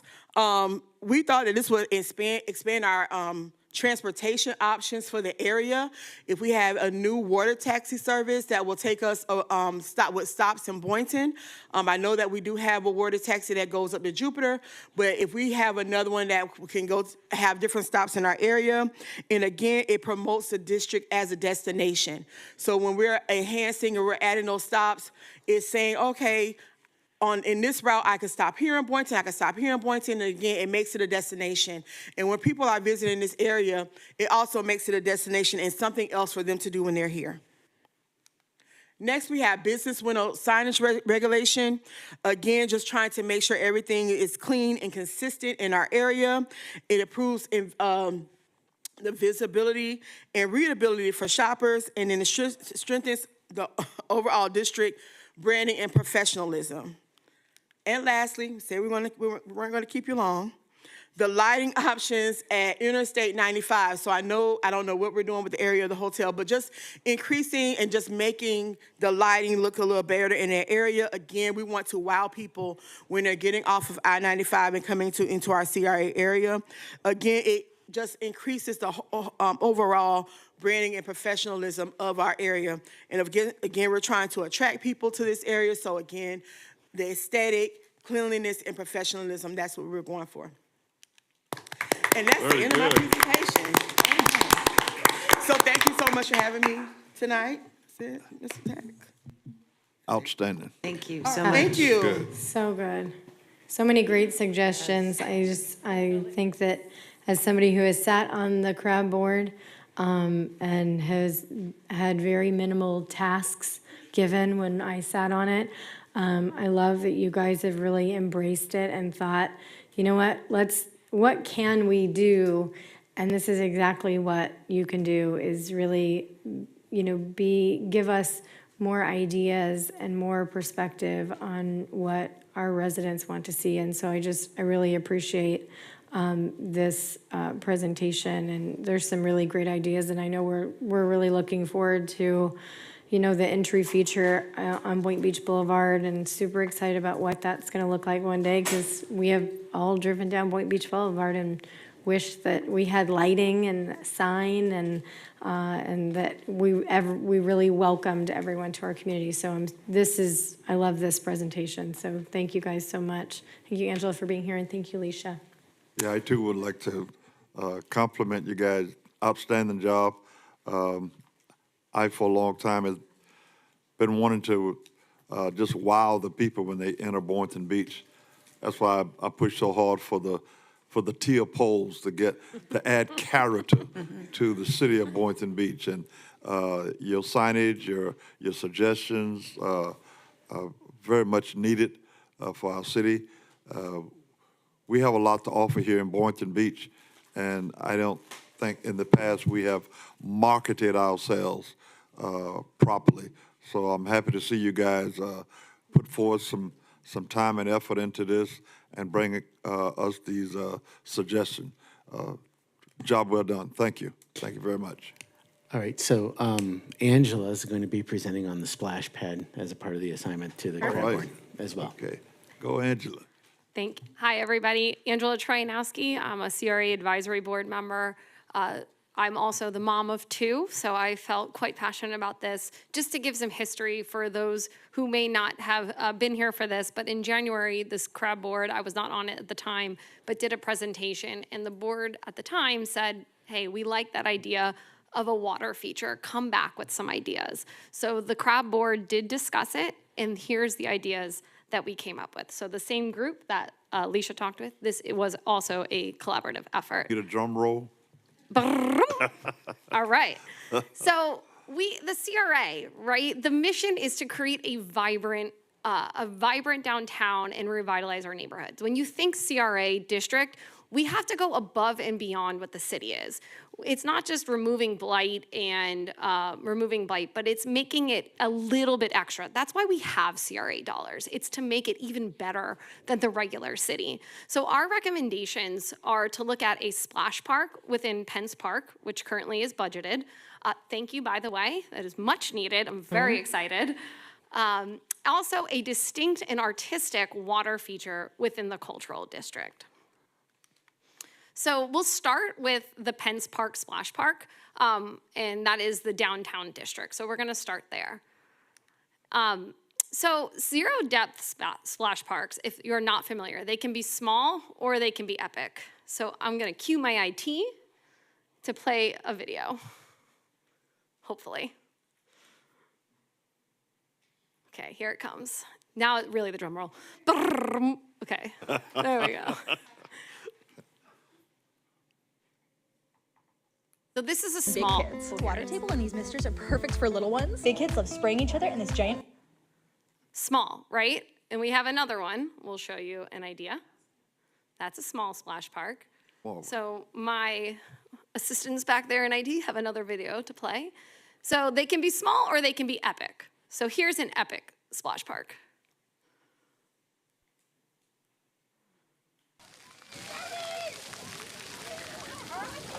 This is Creekside Park, and it's in the southwest quadrant of our town, and it was a much-needed park in this area of town.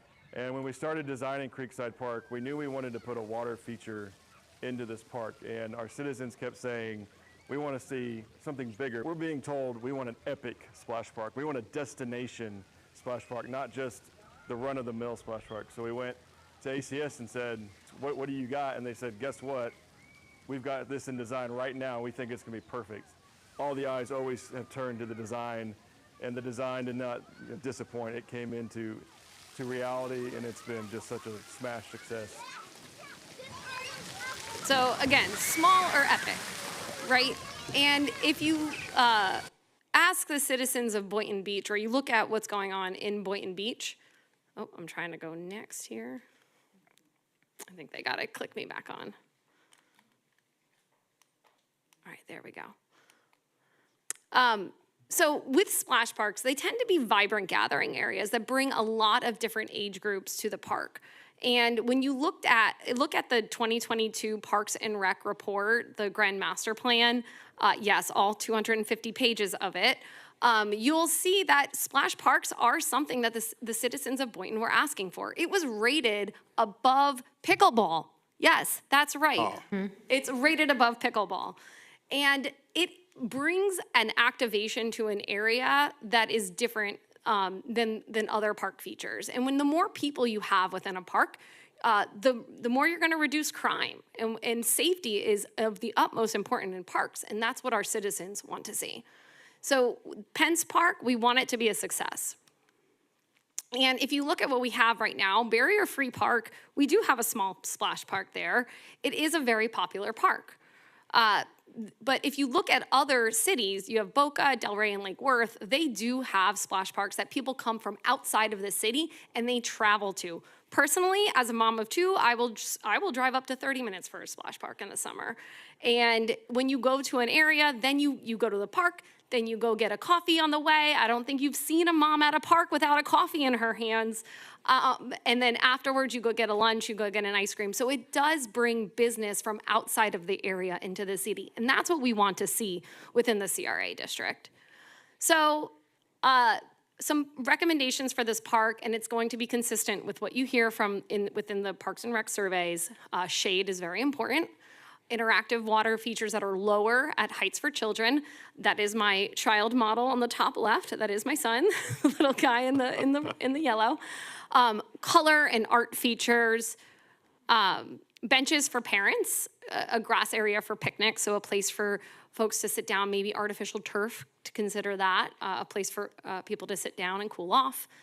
Fenced in, an area that's fenced in, bathrooms as well. For weekends or busy times, I actually sat here where I heard a food truck vendor come and say, hey, I want a permit, I want more places to bring my food truck. Consider having an area where people can, for food truck vendors to come on busy times during the weekend.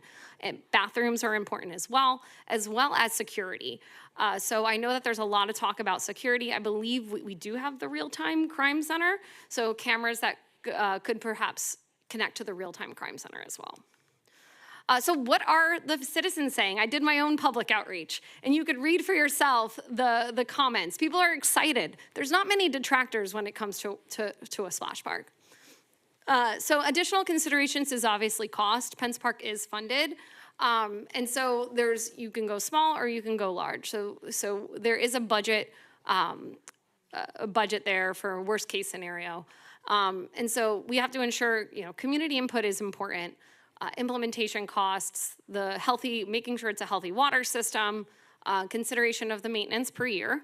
And then safety is critical for all parks, but specifically if you want to have activation across multiple ages and you want young people to bring their children, safety is going to be critical.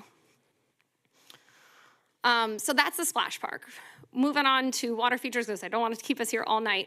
The other item is a water feature within the cultural district. And this is another thing we were all very, very excited about.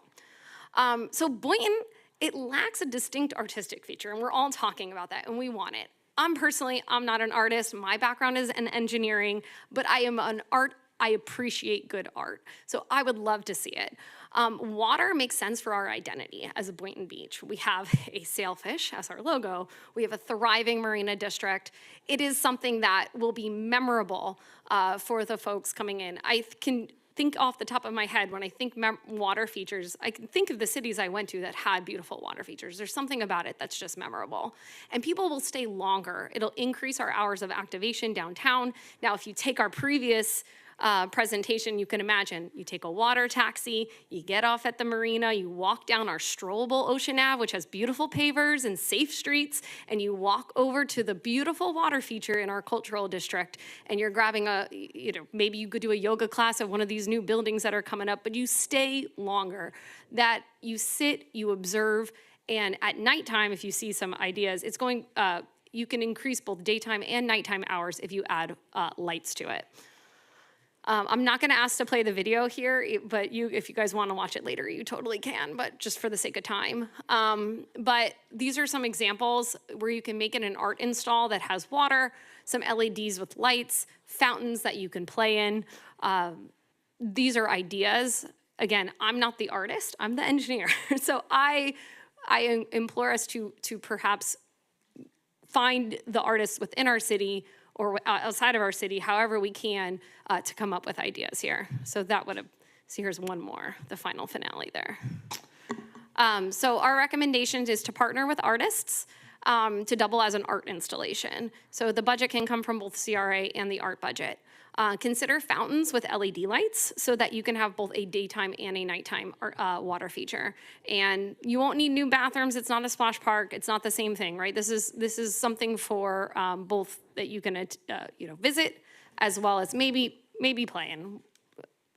Adults too, right? Why not? Why not? So here's our recommendations. And any questions, please let me know. I don't necessarily have a question. I just know from some of the research I've done, and I love this. I think it would be beautiful. We live right across the street. It'd be wonderful. I just do think that security has to be tight because my concerns are that we will have people using it to go to the bathroom and to shower. And these are things that we know happen in downtown West Palm.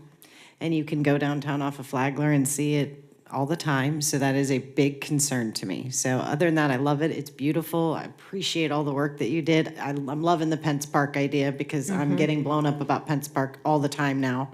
So we have to do something. But it does, the one downtown does concern me about, and also some of our ordinances are not very tight when it comes to homeless people. And I have so much compassion for people that are in that situation. I just don't want this to become a hot spot where that's all we're seeing. That's the only concern I have. Anybody else? No, that is the number one thing I think of is, it could be great for a few months and then, what happens, and obviously the cost. Presentation, awesome. Angela, thank you so much. This was grade A stuff. I know that we're in the design phase. Have we started that for Pence Park? I know we did an ILA. The city's working on the design for Pence Park currently. Okay, all right, so, I'll bring that up at the next city meeting when we're wearing that commissioner hat. And hopefully those homes across the street get demoed from Pence Park on the north side that have been a huge problem, even in the last 7 months. Yeah, I mean, that's definitely fits within the scope of the CRA, and we brought this up at the workshop last Saturday, is maybe we look at bonds to where we ambitiously and aggressively acquire properties for this reason, right? We have those dilapidated properties, no one's moving, absentee landlords. If there's anything that I know for sure that makes people get up and talk and walk, it is money. And so I think if you, entice landowners, for purchasing their properties, I think we can create something great overall.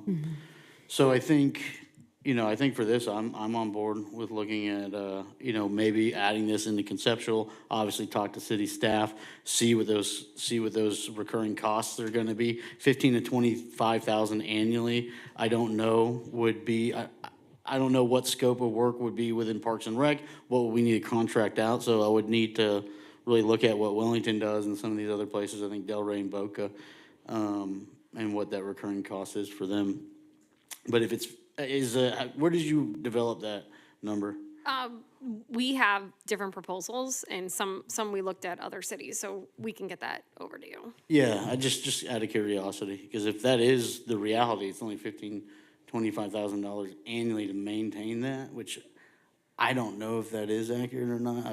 If that is, that's great. I mean, that's, I think it depends a lot on the how size. epic you get. Sure. So, Yeah, I mean, I think Smaller 1525 is probably not epic, maybe the smaller one, but, yeah, we'll discuss this, because this city's spearheading this design. Okay, so we'll discuss this at a city commission meeting. And one comment on crime, what we learned from the other CRAs at the FRA conference is that the real-time crime center, the more cameras and the more things that were added, that it has reduced a lot of problems with crime. So I don't know how new that system is for us, but at least with West Palm, they were talking about the real crime time reducing a lot of small crime just by having the cameras. So just something to think about.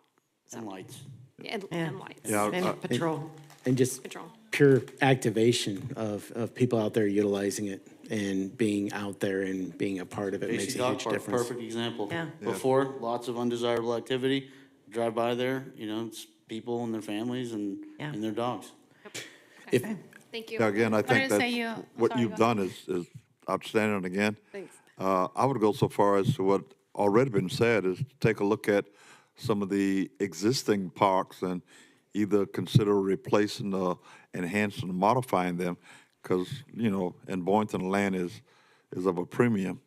But some of the parks probably be, you could increase the attendance by adding, water feature, whether or not it be small or epic. And I definitely also like the water feature. Okay, it's enough to. It's kind of hot down here, and I think it's an opportunity. It's a draw card for the families and to come out. So consider looking at some of the parks that we have that may be underutilized, and enhance it with these new features, and I guarantee you it would increase. So good job, headed in the right direction. Absolutely. Thank you. Yes. I don't want to make the meeting longer, but thank you so much. You did a great job, and I think that the splash pad is beautiful, and also the water feature in the cultural district will be really exciting, and utilizing the sailfish is just, I thought it was great. Thank you. Thank you. Thank And you it was a collaborative effort. I'm here representing the crab board. Right. So I will Did a give great them job. the feedback, and we really appreciate your time and attention on this. I just wanted to add one thing. They volunteer their time. They show up. They do the work. They're committed. They're excited. They want to make Boynton better. And Leisha and Angela did not get last straw to be here. They volunteered to be here to present these before you. They're good. They're. I mean, we have a great crab board, and you guys, thank you for doing what you do. So Okay. Mr. Roundtree and Angela, keep that spirit. Now we would continue to old business. The first item for discussion and consideration is the Heart of Boynton Shops project. We have an update that's going to be presented by Bonnie Nicklin. Okay. Good evening, Board. Bonnie Nicklin, Grants and Project Manager. We're bringing this before the board per the board's request at the September 18th meeting. So a quick recap. It's been a pleasure to work on this project from day one. Moving west to east on the tenants, we have leases in place for a bakery, then an urgent care, then a dentist, a restaurant, the open plaza, another restaurant, a law office, a professional service office, and the NOP. In response to public comment back in, I think it was 2022, the board did allocate funding to help offset the initial build-out cost. It was a round number, it got divided 7 ways, so it's about $51,000 in change for each tenant to use towards their build-out. And they all received their unit with a concrete shell floor, that's it. So no plumbing, mechanical, electrical, no AC, nothing. It was a concrete floor. So that's where they started, and through this process, they have applied for the grants as well. But as they've all spoken to, some of the costs have gone up, or some of the project items have kind of evolved, with especially with the restaurants for the hood and the mechanical. Vicki sees rolling through the pictures, and while I'll do that, I'll provide just a quick summary on some of the dates, speaking to the delays. So of the units, there's 8. We had 4 that were 6 that were permit ready. And they sat in permit ready. You can see the days here, ranging from 8 days all the way up to 342 days. That means they had a permit set of plans that were ready to start, and there was just delay from the developer. And so we worked with them and finally got the ball rolling February of this year. So you can see that February 21st is when commencement of construction started for Unit 103 through 108. So we're 262 days into construction, and Vicki just scrolled through the photos of the current status. They're all in various stages. Vicki, if you can just start really quick at the top. So Unit 3, they have their internal framing up, their underground plumbing, the electrical rough in. Unit 104, quick segue, they were able to select a different developer. Y'all agreed to that back in February to accommodate each tenant's preference. So Unit 4 elected a different developer, or contractor rather, to finish their unit, and so it has, it's in this status right now. Unit 105, that is Big John's to go. We've got the hood and the vent in, we've got the mechanical on the roof, electrical rough, plumbing rough, gas rough, so making progress slowly but surely. Unit 106 is one of the furthest along. She has drywall and tile is on its way, with the ceiling, drop-down ceiling being installed as well. That's the law office. And then 107, she also elected to use her own personal GC, but she has her rough electrical, HVAC. You can't see it in this picture because it just happened. And then Unit 108, we have much progress on this unit, which I'm happy to see. This past week, we have all the flooring in and all of the drop ceiling in. So now it'll just be finishing touches going in for that unit. So that's the current status. We have weekly site visits. I do all my follow-ups with the contractor. It is slow. When I see the progress of some of the other projects surrounding us, it pains my heart a little bit to see that. But I'm here to answer any questions you have, and if you want to go through any of the numbers in more detail, I'm prepared to share any of that information as well. Thank you, Chair. You know my thoughts on this. This is very frustrating. To me, I voiced my position previously that delays like this are, they're business ending. And I'm really struggling with being okay with where they are, because, you know, when this project got underway, everyone was very excited and the developer was very excited to support new businesses coming in, and they have done the least bit of being supportive, and I really struggle with this. I think that to me, it is not acceptable for them to be where they are. It's not, and I think that that we as a board, and this is my position, that we have to do whatever we can to make sure that they are able to open their doors. And so I would ask staff to figure out what that means, you know, where the discrepancy is or where the shortfall is. Obviously, everyone's going to be in a different situation. Everyone's going to be in a little bit of a different financial situation. But I don't want to see us, we have lost businesses in this project. And it is, this is beyond frustrating for me. And so, so that is my desire, is to do whatever we can to support these businesses. And Bonnie, you do everything you can to support them. And this is not on CRA staff at all. And I will reiterate that this is 100% not on CRA staff or this board. This is completely on the end of the developer. We have done everything we can to support them, and this is unacceptable. So whatever we need to do to step in, I'm a little disappointed that the developer's not here tonight, with this update. So that makes it even worse because I feel like they've kind of, their project was done, the project that was making them money, and now they have moved on to other projects that are making them money. And so I think this has left a bad taste in my mouth for future business for this developer, and I hope that they're listening because I am very disappointed in where we are with these businesses because I will leave it at that. That I support us doing whatever we possibly can to help these businesses get open. Board Member Turkin next. Thank you, Chair.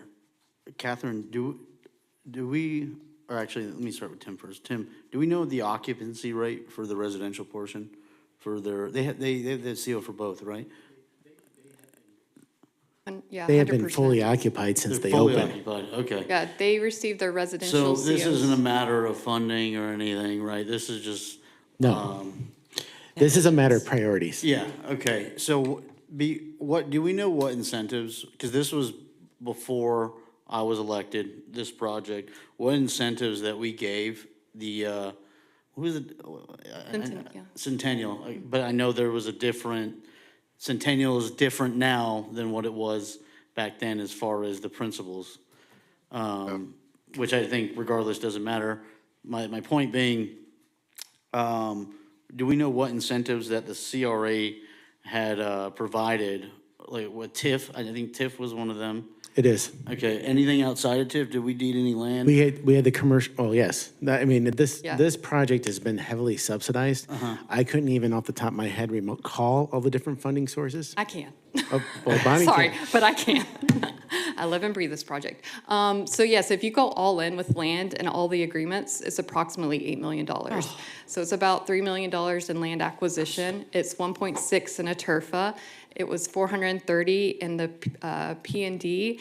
It was 2.3 in the commercial component, and it was 100 to buy that 100,000. Sorry, to buy that one outlier. You remember that parcel, that one? So all in, approximately. Thank you, Bonnie. So I think we need to litigate if there is an opportunity. I don't know if we can review that contract because they're not moving. And like I said earlier, the only thing that's gonna get people moving a lot of times is money. And so if they're gonna have to go for attorney fees, I think they might move this project up on their priority list. Because if it's been this long, I mean, this is not their priority. They'll get to it when they get to it. I think that we need to take aggressive action and litigate. This is getting out of control. If there is an opportunity to do so. Thanks. And Board Member Hay? I would agree with my constituents here that we need to do something because it's not their priority anymore. They got the units, and so they got the money. And so these tenants are on the low end of the totem pole, but they've made loans, and they're paying on those loans.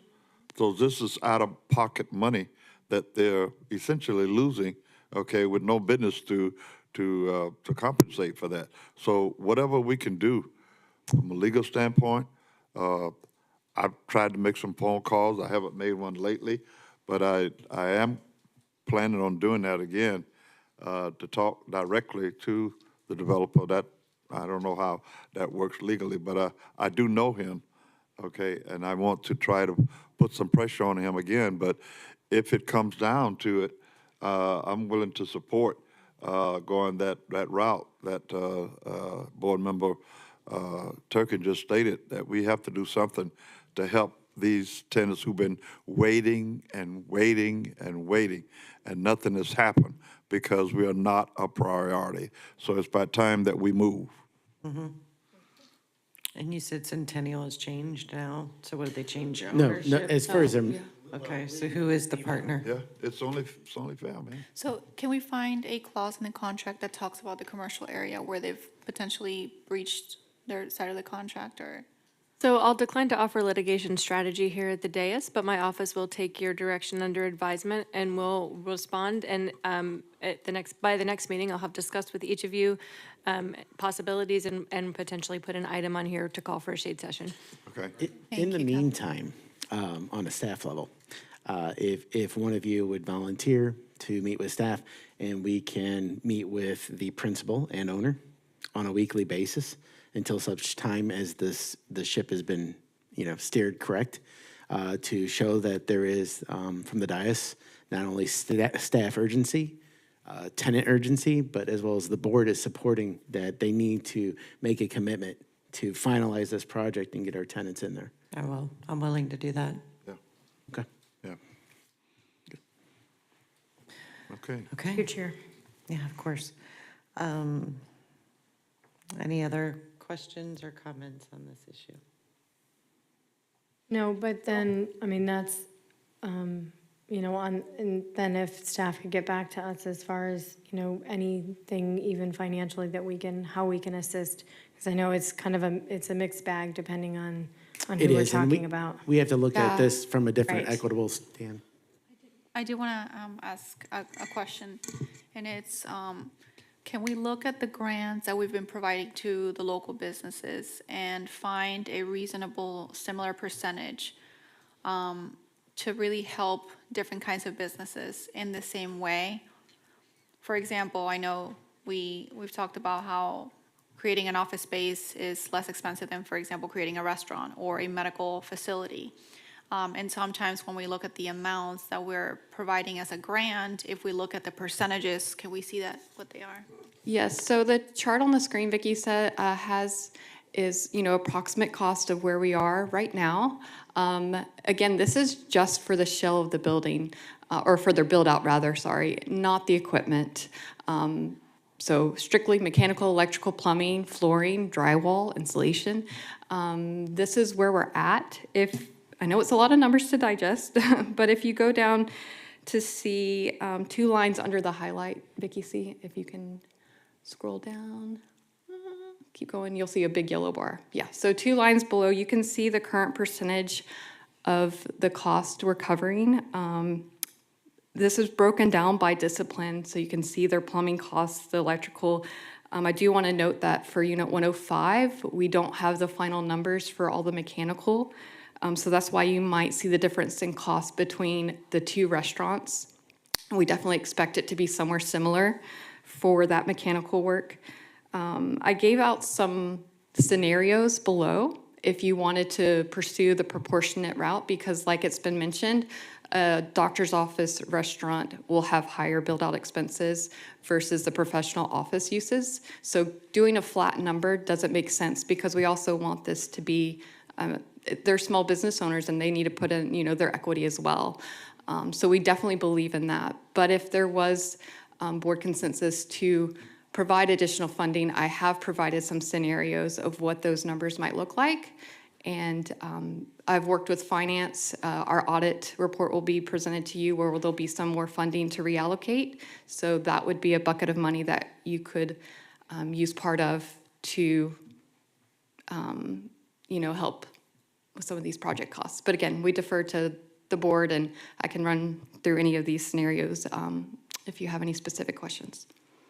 If we can get consensus, I would like to explore what that would look like, and obviously looking at our budget and seeing if there is space in there for that. But if we could do it, we understand the delay has been really,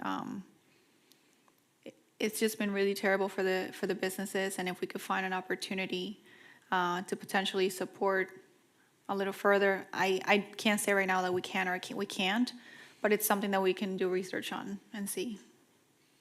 No promises, just promise to do research and see what we can come up with.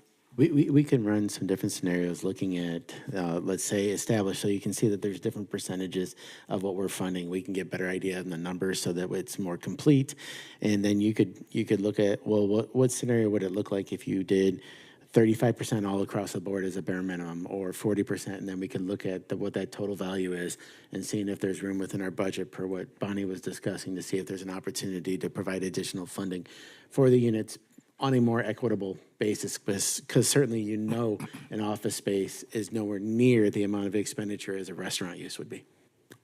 You can see in the gray bars to the side, that would be the approximate funding if you wanted to go anywhere from 50% all the way up to 65%. So I gave each row, I would start at, 50, 55, 60, 65. But you can see currently where they're at and the line just above as far as the proportionate share of costs that we're covering. And just because, again, this was before I was ever here, this is because the developer has not finished and continued, like this is why we're in this. Some of these okay. leases, I'll have to speak to, some of these leases were signed in 2022. And as John mentioned, he secured funding for this build out, anticipating its start in 2023. You saw they were delayed in permitting, just again, ready to start the construction, but it didn't start all the way up to 342 days with nothing happening. So once we finally lit the fire, we've been in construction 262 days, and mind you. That's too long. Mind you, the villages. We have houses, that are almost finished. I ask if we can move quickly. In less than that. On I mean, this is meeting, insane. on getting a meeting with this developer as quick as possible. Yeah. And then having this on next month's agenda to try to give you some relief. I would actually like to have almost weekly meetings with the developer. I'm with you. Yeah, I agree. I would agree with that. I'll, whatever it is, standing every week, let's just do it and, This developer's been meeting with staff for the last few years and nothing's really changed. I mean, well, what are we gonna do? let's get. They need to get the pressure council- from the board. Yeah, and also council to see if we I can. think pressure should be legally. Yeah. Well, but Agree. Catherine, we can't Yeah, talk about that sure, now, so Catherine's gonna come back to us It on boils that, down, the but, time yeah. is money. Sure. Yeah, I'd like Because to of see this on the the agenda. delay, cost is going up and up and up, and it, And they should own some of this too. It's only gonna get worse if we We do shouldn't be nothing. the only ones helping and carrying the load. And Agree. so, yeah, so support that. All right, well, we're gonna hustle on that, and then hopefully this can be on next month's agenda Yes. to start yes, getting some traction for you whatever guys. we can do. And from my end, you just want to see this spreadsheet tweaked a little more with more numbers, just so I make sure I have clear direction. How do you want the numbers presented? We can provide alternate scenarios for you, and then we can take a look at it, what the overall impact would be, and we'll bring that back in December. Okay, I also would like to know what the cost is because of the delay. Because when we sit down and talk with this Right, this is just the builder, builder, but. Yeah. I would love to be able to have this number to say, because of you doing this, it has cost it this. has cost X amount of And I think that dollars. would help me go to battle, if you will. We'll see what Yeah, what what we it best needs. can Yeah. do, because there's a lot of, Be hard to talk about revenue, like you don't know what what the true loss is gonna be, but, I mean, even Correct, to in the the last tenant 3 themselves. years, when you Yeah. have a lease and you're That'd be a anticipating. good number to have. Okay. All right, anything else on You this have enough issue? direction? we have enough Yep. direction, I believe. Yes. Perfect. Thank you, board. Thank you, guys. Okay, now we are moving on to item 14B. It's the presentation regarding the CRA and property located at 211 East Ocean, which was tabled on September 9th to meeting to a Motion date remove certain. from table? Okay, we have a motion. Okay. We have a motion, and we do have a second. All those in favor say aye. Aye. Aye. All those opposed say nay. Motion passes unanimously. So my thoughts are, I would like to table this again strictly because we are making some serious changes, and to talk about it now, I feel like we've Second. brought this up so many times since I've been here, and it's the wrong time. Yeah. Table second. Okay, so we have a motion and we have a second. All those in favor say aye. Aye. Aye. Apologies, Board Chair, respectfully, I do need you to table to a date certain. Can we do Okay. January? So can we put it on the January meeting? Okay. Motion to table for January meeting. Okay, we have a motion to table it for January meeting, and we have a second. All those in favor say aye. Aye. Aye. All those opposed say nay. Motion passes unanimously. Thank you so much for that. Come on down, Bonnie. Okay, moving on. Next item for discussion and consideration is the continued discussion for future co-working space located at 419 North Seacrest Boulevard.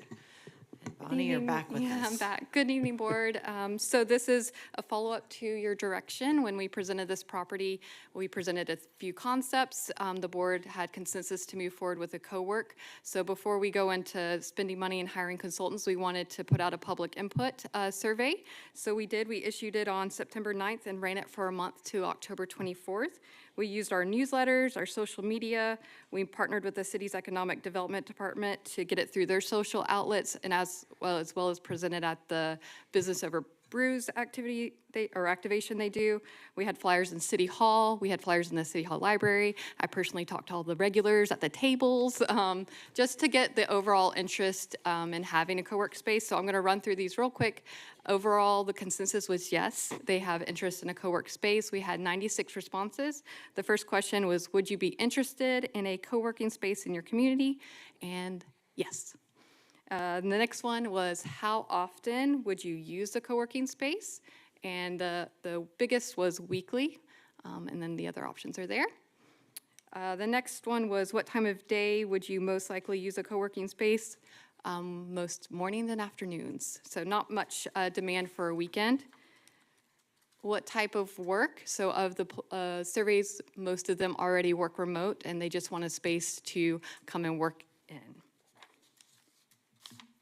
These were the desired features: high-speed internet, private meeting rooms, quiet work areas, collaborative spaces, printing, scanning, kitchenette for, coffee, that kind of thing, lockers, and a space for networking events that they could use it for. We found out where they currently work. Most of them work from home. And then we asked about the facility fees, how much they would be interested in paying. Of course, free. But then we had some, around the 25 to 50. We were doing hourly rates. Oh, sorry, monthly rates.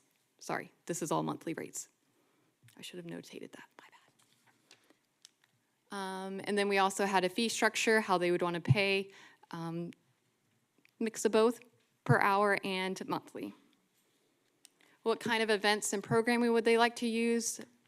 Again, networking, workshops, guest speakers, business development, none, they're just here to work. Of the A-range polls, you can see the responses here. Good range.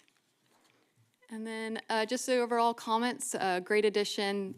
Again, pretty good support overall. So right now, staff is just seeking board direction and consensus to officially move forward with this avenue. Just quickly, Delray CRA has a co-work space. We don't have to do the exact model, but I did look into their program a little bit. We would bring that all back to you, of course, to find out our specific programming. But the Delray co-working space, they do charge fees. They have hourly rates, they have weekly rates, they have a 25% discount for Delray residents. So that would be a model where we could start off of and evolve. But yes, we're looking to get your direction on moving forward with a design consultant, renovating the space. Here for questions. Anyone? I think this is awesome, Bonnie. Thank you so much, and thank you to staff for putting this forward. This is super unique and a good use of what our mission is. One idea, when looking at this survey, that networking was the #1 anticipated use or wanted use. I think outside of that co-working space, this could be an opportunity where we utilize this for networking business events hosted by economic development or the CRA. Absolutely. Or maybe, some form of educational space where we talk about our business grants, an educational component for residents too. So I think not just a space for co-working and networking, but a space that we can use that's a little bit outside of City Hall and where we could have functions to help what we're trying to accomplish here, and then also our partners in economic development. So that just a thought, especially if it's a little bit slow at first and we're not seeing a huge ROI right away. I think that might be a good additional use for this project. So great job. I think this is super exciting. Sure. Yeah, thank you, Bonnie. I agree. I think this is great. And I think obviously our phones listen to us because now all of a sudden on my algorithm, I'm getting all these co-working spaces where they have every week they have a theme. It's like a music theme and so the music they're playing in the co-working space is a theme and they all hang out it really becomes their own office and they hang out and they have lunch together and they, so it has become part of my social media algorithm. So I've been enjoying watching those co-working spaces and thinking this is kind of cool. It's, and I was really interested with the age uses. And, you know, to think that, you know, the 55 and olders that are, you know, still working, but are able to work from home, but would be, you know, as a way to socialize and to get out, they know the importance of being social. And so I'm excited about seeing what we can come up with. I think it's a really cool concept for our downtown. I think, and I really look forward to seeing it take off. So thank you for all your efforts on this. Thank you. Yeah, great, thank you. Okay.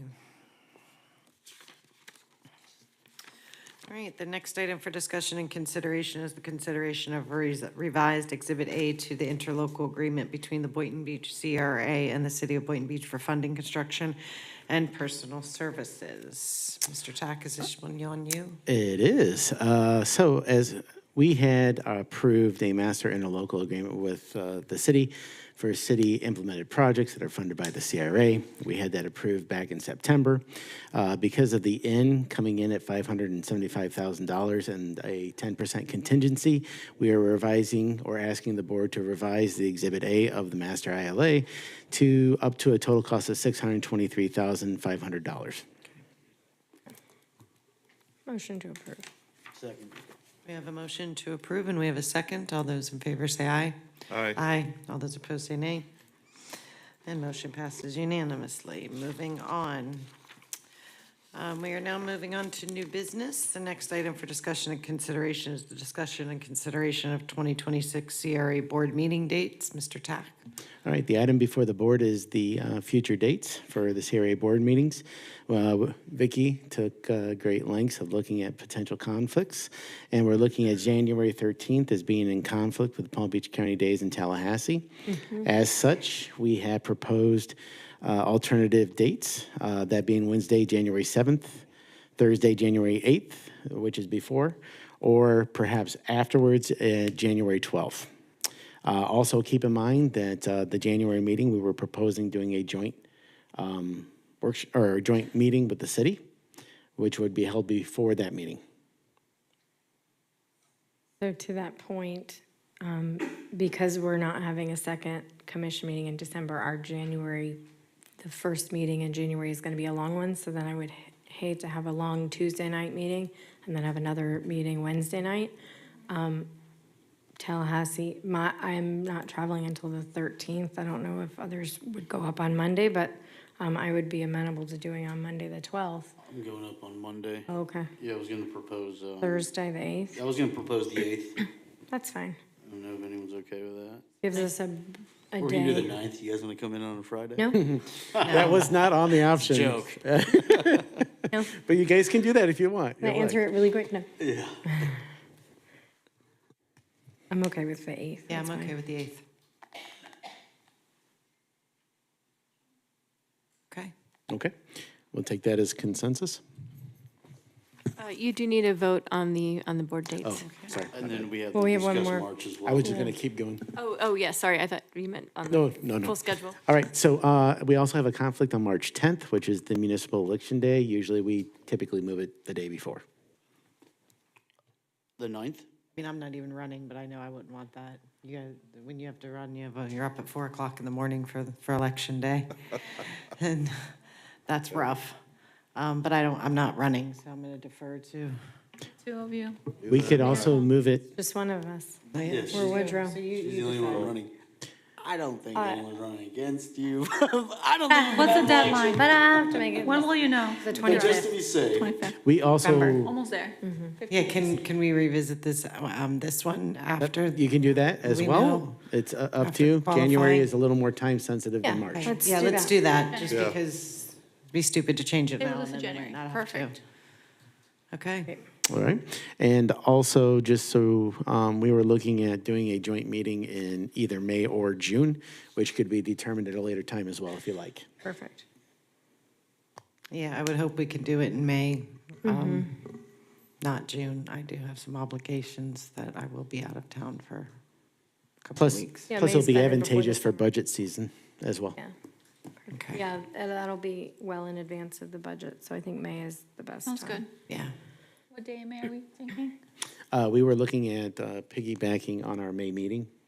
So that would be May 12th. And if there's a lot of items to discuss, then you would let us know so that we could do a Saturday workshop or something if we have a lot of things to discuss. All these things could be subject to your discretion, and Okay. however you would like to change it, you could. Perfect. Good. I don't care.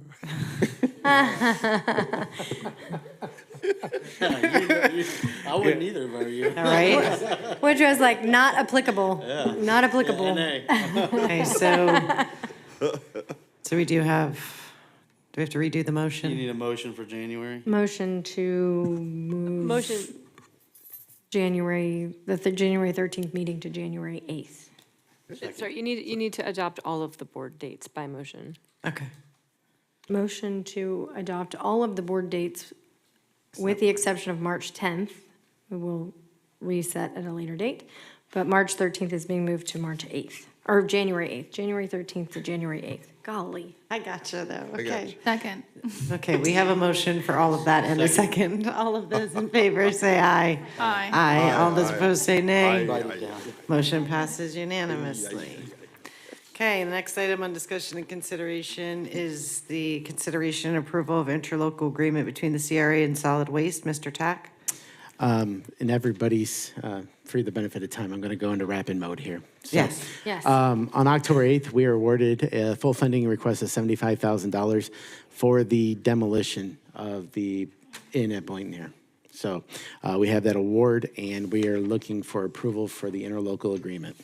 Motion to approve. Motion to approve. Go- Okay.